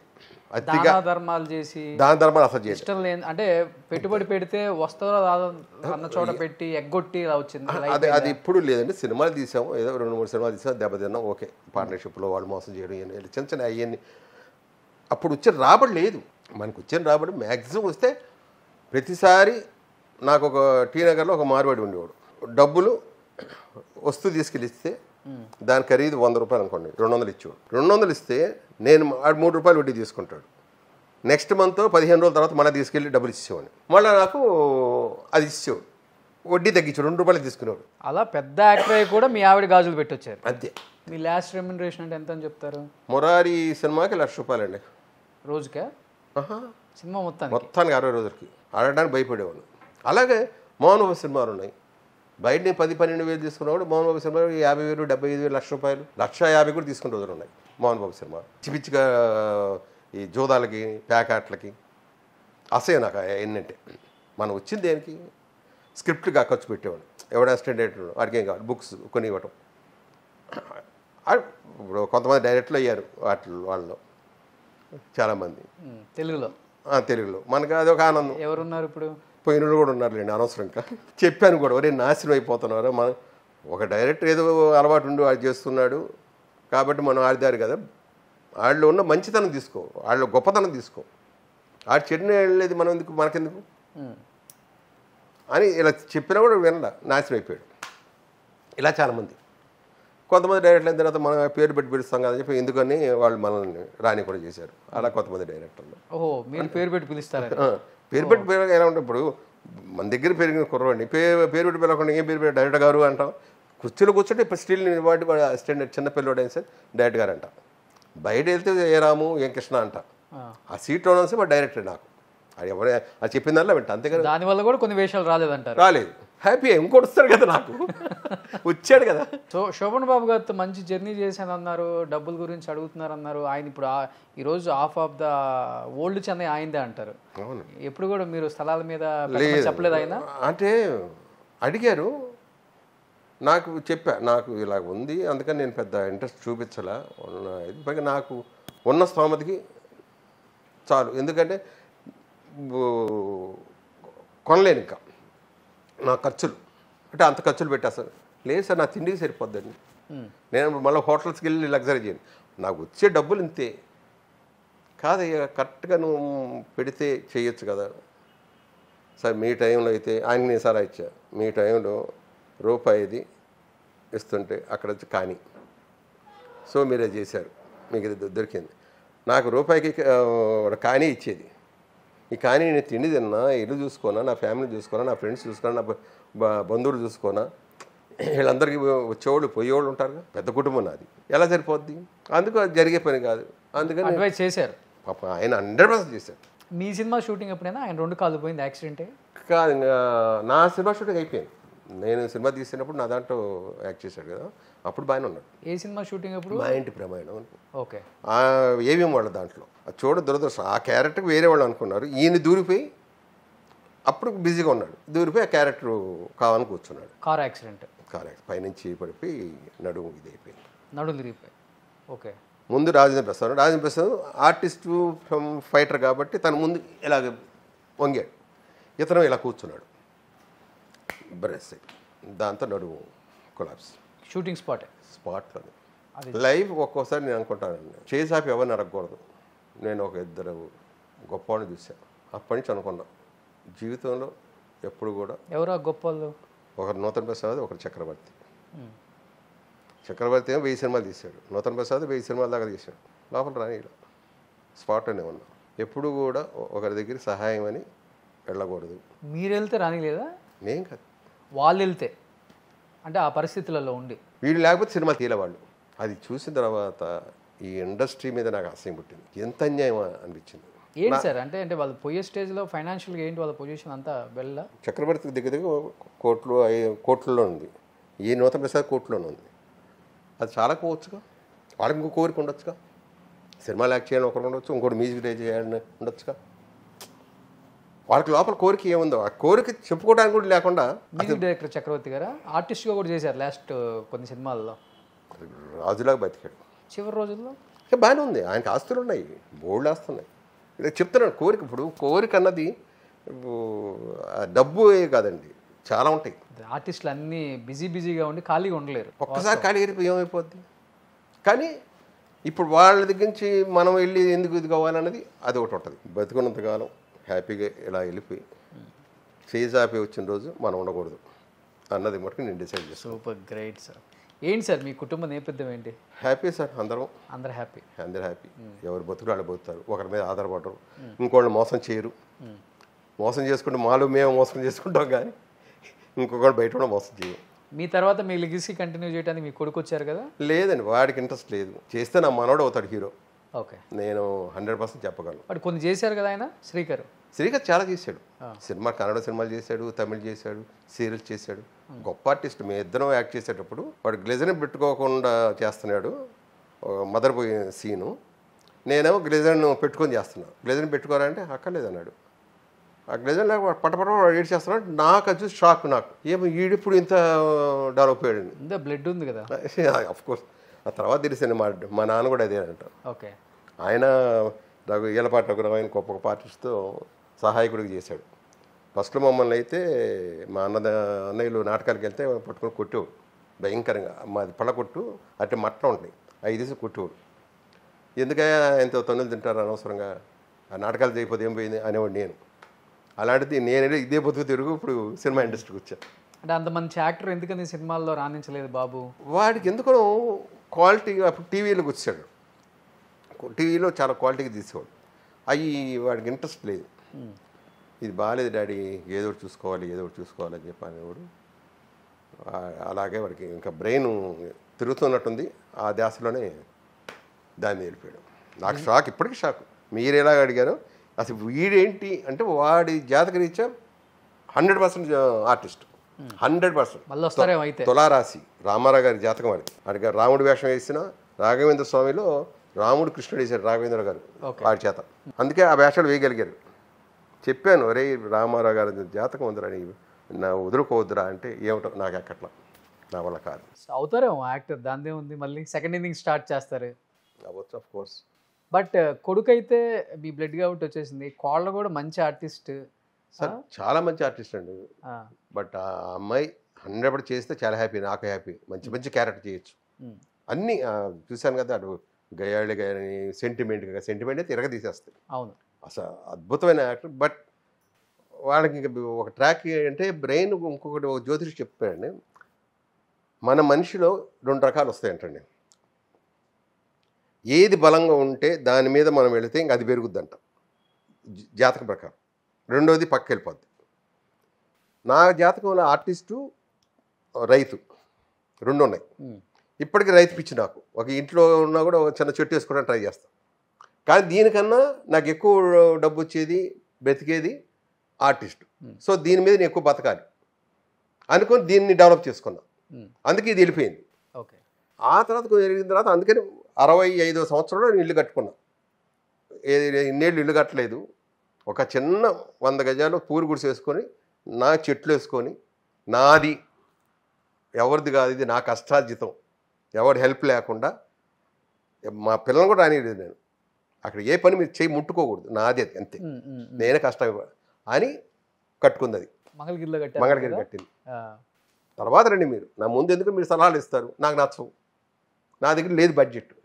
నాకు ఉన్న 100 రూపాయల్లోనే నేను పెట్టుకోవాలి. అది పూరి గుడిసె వేస్తానో, ఇల్లు వేస్తానో, ఏ వేస్తా తెలియదు. అని రానిలేదు, నేనే కట్టుకున్నా. ఎండలో ఆర్టిస్ట్ అయ్యి 65 సంవత్సరాలు మీరు. మే నెలలో ఎండలో కూలోడితో పాటు నేను అరణించున్నాను. పొద్దున ఇంత అన్నం చెద్దన్నం పట్టుకుని వెళ్తే మళ్ళా రాత్రికి ఇంటికి వెళ్ళేవాడిని. అలాగే ఐలు కట్టాను. ఎందుకు ఆ కొండల్లో కట్టుకున్నారు మరి? నాకు ఇష్టం. చెప్పాను కదా మీకు, అది చల్లటి గాలి వచ్చింది. ఇప్పుడు రాజధాని అయిపోయింది అక్కడ. చూడు, రాజధాని ఊహించానా లేదు, 1 ఇయర్కి రాజధాని వచ్చింది. మరి దాని విలువ ఎంత పెరుగుంటుంది చూడండి. వెళ్తుంటారు అప్పుడప్పుడు? వెళ్తుంటే ప్రతి నెల వెళ్తానండి అక్కడికి. ఇప్పుడు ఈ పిల్లల గురించి నేను కొంచెం బిజీ అయిపోయి ఉండిపోయాను. కానీ లేదంటే నెలకి 15 రోజులు అక్కడ ఉంటా. ఒక్కళ్ళే ఉంటారా? ఆ మొక్కలతో నేను ఒక్కడే. ఆ మొక్కలతో మాట్లాడుకుంటా. అవి చక్కగా మాట్లాడతాయి, చల్లటి గాలి ఇస్తాయి. అక్కడ ఉన్నంతసేపు నాకు రావాలైతే ఆ ఇంటికి రండి. 100% ఎంజాయ్ చేస్తారు మీరు. అవునా? అబ్బో, అసలు మంచు సీజన్ అయితే ఆ మబ్బుల్లోంచి ఆ సూర్యుడు అలా వస్తూ ఉంటే మనకి ఆ కొండల మధ్యలోంచి ఎంత ఇదిగా ఉంటాం, మరో ప్రపంచం చూస్తాం. ఓకే. వైఫ్ సార్, వైఫ్ ఎప్పుడు చనిపోయారు? తను చనిపోయి 10 ఏళ్ళు అయిపోయిందండి. 12 ఇయర్స్ ఏమో. మంచి సపోర్టివ్ మీకు బాగా. లేదంటే మనం ఇంత హ్యాపీగా అప్పటికి ఈ సత్యనారాయణ గారును మురళీమోహన్ అంటుండేవాడు, నీకు మంచి పెళ్ళం దొరికింది అయ్యా, బాగా తిండి పెడుతుంది, తింటున్నావు, మా కొంపలు అలా ఉండదే ఇలాగనేవాడు సత్యనారాయణ గారు. ఎవడో ఇంటి కోసం ఎలా, తిండి కోసం ఎలా తెచ్చేది. అందుకే మా ఇంట్లో వండి ప్రతి కూడా సండే అంటే రకరకాల తీస్తాం, అందరికి పెడతా షూటింగ్. శుభ్రం తింటారు, తినేది ఈ మాట అంటారు అనమాట. తినేసి బాగా రెస్ట్ తీసుకుంటావు సినిమాలు చేయకుండా, ఉమ్, నువ్వెందుకు సినిమాలు చేస్తావు ఇంకా అంటుంటారు. ఓకే. అదేం కాదు, బట్ వస్తే చేస్తాను. ఇప్పటికి రెడీగా ఉన్నారా? వస్తే చేయడానికి రెడీగా ఉన్నారా? నేను 100% రెడీ అండి. వాళ్ళు అడిగితే చేస్తా, నేను అడుక్కోను, ఉమ్. నాకు ఇష్టం లేదు. లాస్ట్ సినిమా ఏంటి తెలుగులో? ఆల్మోస్ట్ అదే ఇందా చెప్పాను, అదే ఎన్టీఆర్ జూనియర్ ఎన్టీఆర్ దమ్ము. దమ్ము. దాని తర్వాత చేయలేదు ఇంకా లేదు. అంటే వాళ్ళు పిలుస్తున్నారు. కొంతమంది అడుగుతున్నారు కానీ నాకు చెప్పాను కదా, నచ్చాలి, ఆ సినిమా రిలీజ్ అవుద్దో లేదో తెలియదు, ఆగిపోయే సినిమాలు కొన్ని ఉంటాయి, అవన్నీ తప్పించుకుంటేనే 1500 అయింది. ఆ, అవన్నీ కూడా చేస్తే 5-6 వేలు పైన అయిపోయాయి. అవును. నాకేంటంటే నా అదృష్టం అప్పుడు ఎవరిని అడిగినా ఇచ్చేవాళ్ళండి. ఒక గంట వాళ్ళు అడుగుతున్నారయ్యా, వెళ్ళరా పర్లేదు, ఎందుకంటే భోజనం కోసం ఒక గంట రెస్ట్ తీసుకోను, అది దారిలో తినేసేవాడిని, బట్టలు కారులోనే వాళ్ళ కంపెనీ కారులో మార్చుకునేవాడిని, టచ్అప్ దాంట్లో తీసుకునేవాడిని, ఆడికి వెళ్ళి షార్ట్ రెడీ అయిపోవాలి, షార్ట్ అనేవాడిని అంతే. ఓకే. ఇలాంటి ఎక్కువ వాళ్ళు కూడా లైక్ చేసేవాడు, వేస్ట్ చేయడు, టైం వేస్ట్ చేయడం. అక్కడికక్కడ ఒకసారి 6 or 7 చేసాం ఒకరోజు. మార్నింగ్ 6ంటికి బయటకు వెళ్ళినవాడిని. ఒక షూటింగ్, అది మహేంద్ర గారి సినిమా షూటింగ్, ఆరనమంటలు. వాడి డేట్ అయితే ఒకరోజే వాడికి ఇచ్చింది. నా అప్పుడు లేవు కదా మేనేజర్, వాళ్ళు మాట్లాడుకొని నన్ను సాయంకాలం రాత్రి 1 గంటకు వదిలేరు. ఈ 6 షూటింగ్లు అయిపోయింది. ఇది ఎన్నూరు షూటింగ్. ఎన్నూరు వెళ్ళిన తర్వాత చూస్తే అక్కడ చిరంజీవి, గిరిబాబు, కవిత, సుభాషిణి, మొత్తం ఆల్ క్లైమాక్స్. వాళ్ళు ఏమనుకున్నారు, ఎప్పుడో లాస్ట్లో వస్తాడు కదా తను, అందుకని ఇలా వర్క్ చేసుకోవచ్చు అనుకున్నారు. ఆ వర్క్ అంతా అయిపోయింది, ఫైట్ అయిపోయింది, అన్నీ అయిపోయింది. దోమలతో పాపం అందరూ నరకం చూసారు ఆ రోజు. వాసు డైరెక్టర్, ఏమయ్యా కడుపుకి ఏం తింటున్నావయ్యా నువ్వు అన్నాడు. నేనేం మాట్లాడు, సారీ కూడా చెప్పను, తప్పు నాది కాదు, డేట్ వాళ్ళది, వాళ్ళు ఇచ్చుకున్నారు, నన్ను అడగలా. కారు వచ్చి ఎక్కపోతే ఇది కదా సార్, అది దానికి రండి, ఆ కారులో రండి. అవునండి మీరు ఆ కారులో రండి, మేము మళ్ళీ ఇంకోసారి వస్తాం.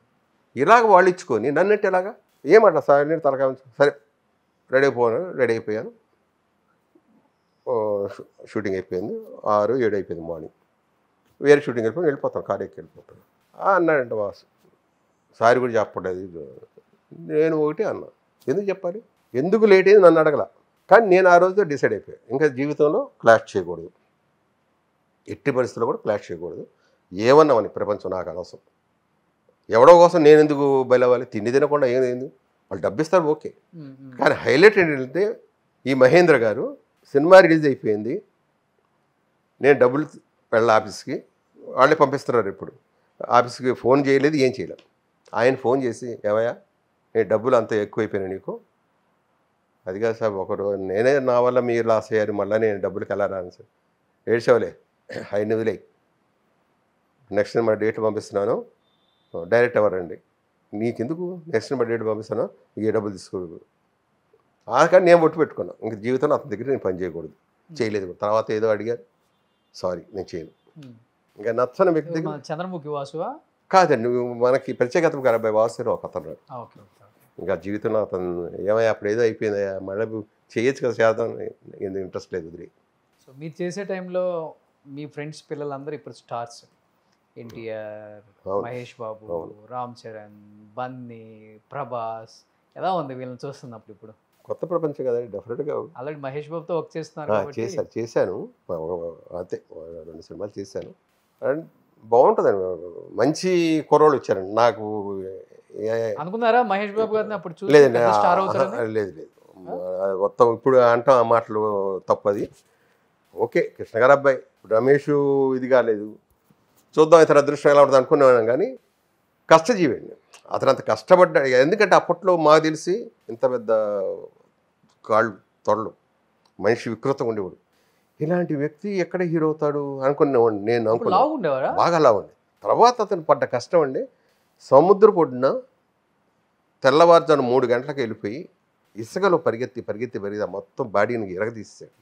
మేము ఎంత ఫీల్ అయ్యామంటే, కృష్ణ గారి సినిమాలు ఎక్కువ చేశాను, కృష్ణ గారు అంటే పిచ్చి నాకు.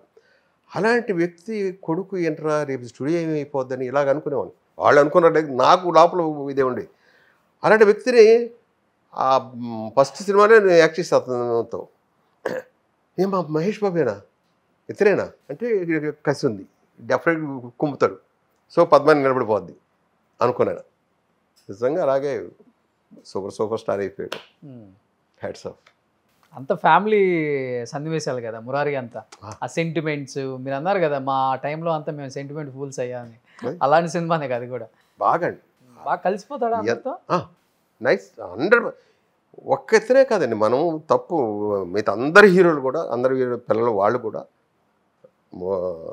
అల్లు అర్జున్ ఒకసారి నేను డబ్బింగ్ వెళుతుంటే ఒక వ్యక్తి మధ్యలో ఆగిపోయాడు. మనం వెళ్ళానంటే నేను సేపటికి ఆ ధ్యాస ఉంటుంది, డబ్బింగ్ ఎన్ని ఉన్నాయో ఎంత ఉందో వర్క్ అదే ధ్యాసలో వెళ్ళిపోతుంటా. ఒక ఆకారం ఇక్కడ ఆగిపోయింది. ఇలా చూస్తే అల్లు అర్జున్ అప్కమింగ్ చేస్తాడు.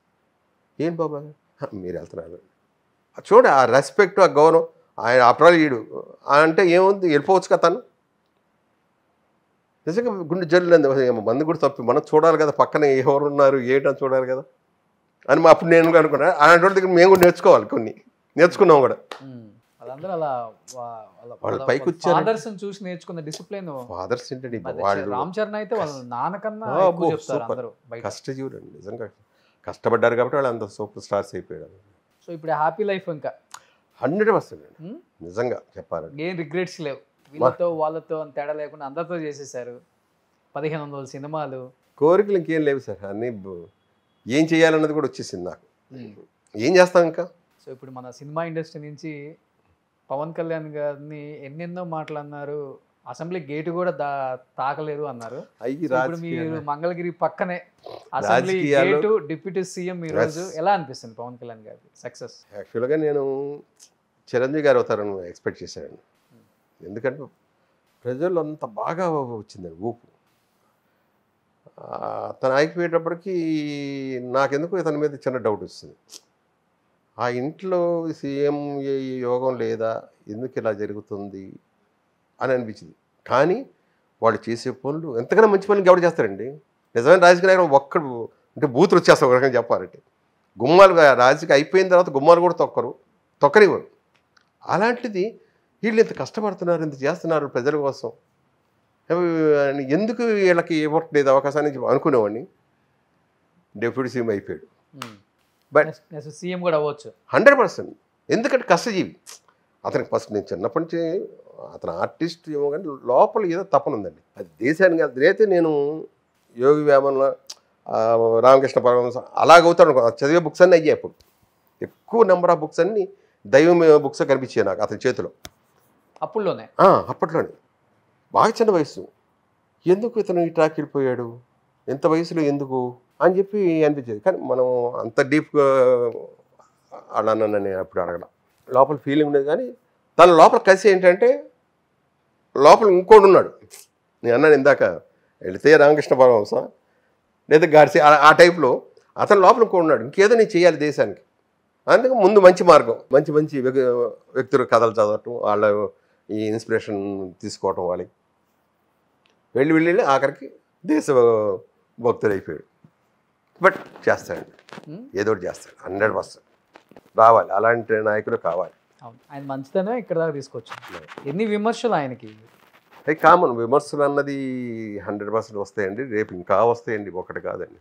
ఎందుకంటే నేను జగ్గయ్య గారిని చూశాను, కృష్ణ గారిని చూశాను, అందరినీ. వాళ్ళు పాపం కష్టపడ్డవాళ్ళు. మన ప్రజలు ఎలాంటి వాళ్ళు అంటే, సినిమా వాళ్ళం మనం వెళితే 100 మంది మనకు నమస్కారాలు పెడతారు. ప్రజల్లోకి మనం వెళితే, నాయకుడిగా వెళితే వాళ్ళకి మనం నమస్కారం పెట్టాలి. పెట్టకపోతే ఈ పొగరి కింద వెంటనే టక్ అంటారు. మన సినిమా వాళ్ళు అనలేము గబానే, ఆ మాట జర అనలేము. వాళ్ళకి ఏంది నోటు ఇది టక్కనే మాట్లాడేస్తాం. అవునరా నాకు తెలుసు, చూసాం మొన్న, నాకు నమస్కారం చేయాలి అని పక్కోడు ఇంకోడు. ఈయనకి వేరే ధ్యాసే ఉండదా? ఎన్ని ఉంటాయి లోపల మెదడులో, ఎన్ని పురుగులు దొరుకుతుంటాయి రకరకాలుగా. అంటే ఏం చేయాలి, తన సీఎం అయ్యాడంటే, ఒక మామూలు నాయకుడు అయ్యాడంటే వాళ్ళకి ఎన్నో ఉంటాయండి ఆలోచనలు. ఇది ఆలోచించరు వాళ్ళకి అనవసరం. అందుకు వాళ్ళ మార్పు రావాలి, ప్రజల్లో మార్పు రావాలి. ఆయనలో ఎన్ని ఇబ్బందులు ఉన్నాయో ఏంటో, ఎక్కడ ఆలోచిస్తున్నాడో, ఏదో మన గురించి కదా ఆలోచిస్తారని చెప్పి ఒక్కసారి ప్రజలు అనుకుంటే ఇంకా బ్రహ్మాండంగా ఉంటుంది. వాళ్ళు అనుకోవాలి ముందు. మీరైతే సీఎంగా చూడాలనుకుంటున్నారు? 100%. గెలవగానే వచ్చి వాళ్ళ అన్నకి వాళ్ళ వదినకి అసలు అది రామాయణంలో లక్ష్మణుడు వాళ్ళ అన్నకి రాముడికి కాళ్ళకి దండం పెట్టాడో తెలియదు కానీ ఇది మన కళ్ళకి చూసామండి. సో అప్పుడు లక్ష్మణుడు కూడా రాముడికి కాళ్ళకి దండం పెట్టుంటాడు అనిపించింది నాకు. అది చూడగానే నాకు రామలక్ష్మణుడు కనిపించారు ఇద్దరు కరెక్ట్గా. మొత్తం జయించి వచ్చానన్న, ఇదిగో నీకు ఇచ్చేసాను. ఆయనకి జరిగిన అవమానం అందరూ తెలిసిందేగా. అవును, పీకి అవతలేసినాడిని, ఇదిగో నీకు నీ కాళ్ళ దగ్గర పెట్టాను అన్నాడు. హ్యాట్స్ ఆఫ్, చాలు అది చాలు. అన్నకి ఇంకేం కావాలండి, తండ్రి అంతే కదా. ఇంకా సూపర్. సో ఎనీహావ్ నిజంగా సార్ చాలా ఇయర్స్ తర్వాత నేను లేట్ చేసి వచ్చి కూర్చున్నా కానీ మీ దగ్గర చాలా వాల్యుబుల్ ఓకే. మనకి ఇప్పుడు రాసి పెట్టుంది, మనం కలిసి ఇక్కడ కూర్చోనుంది.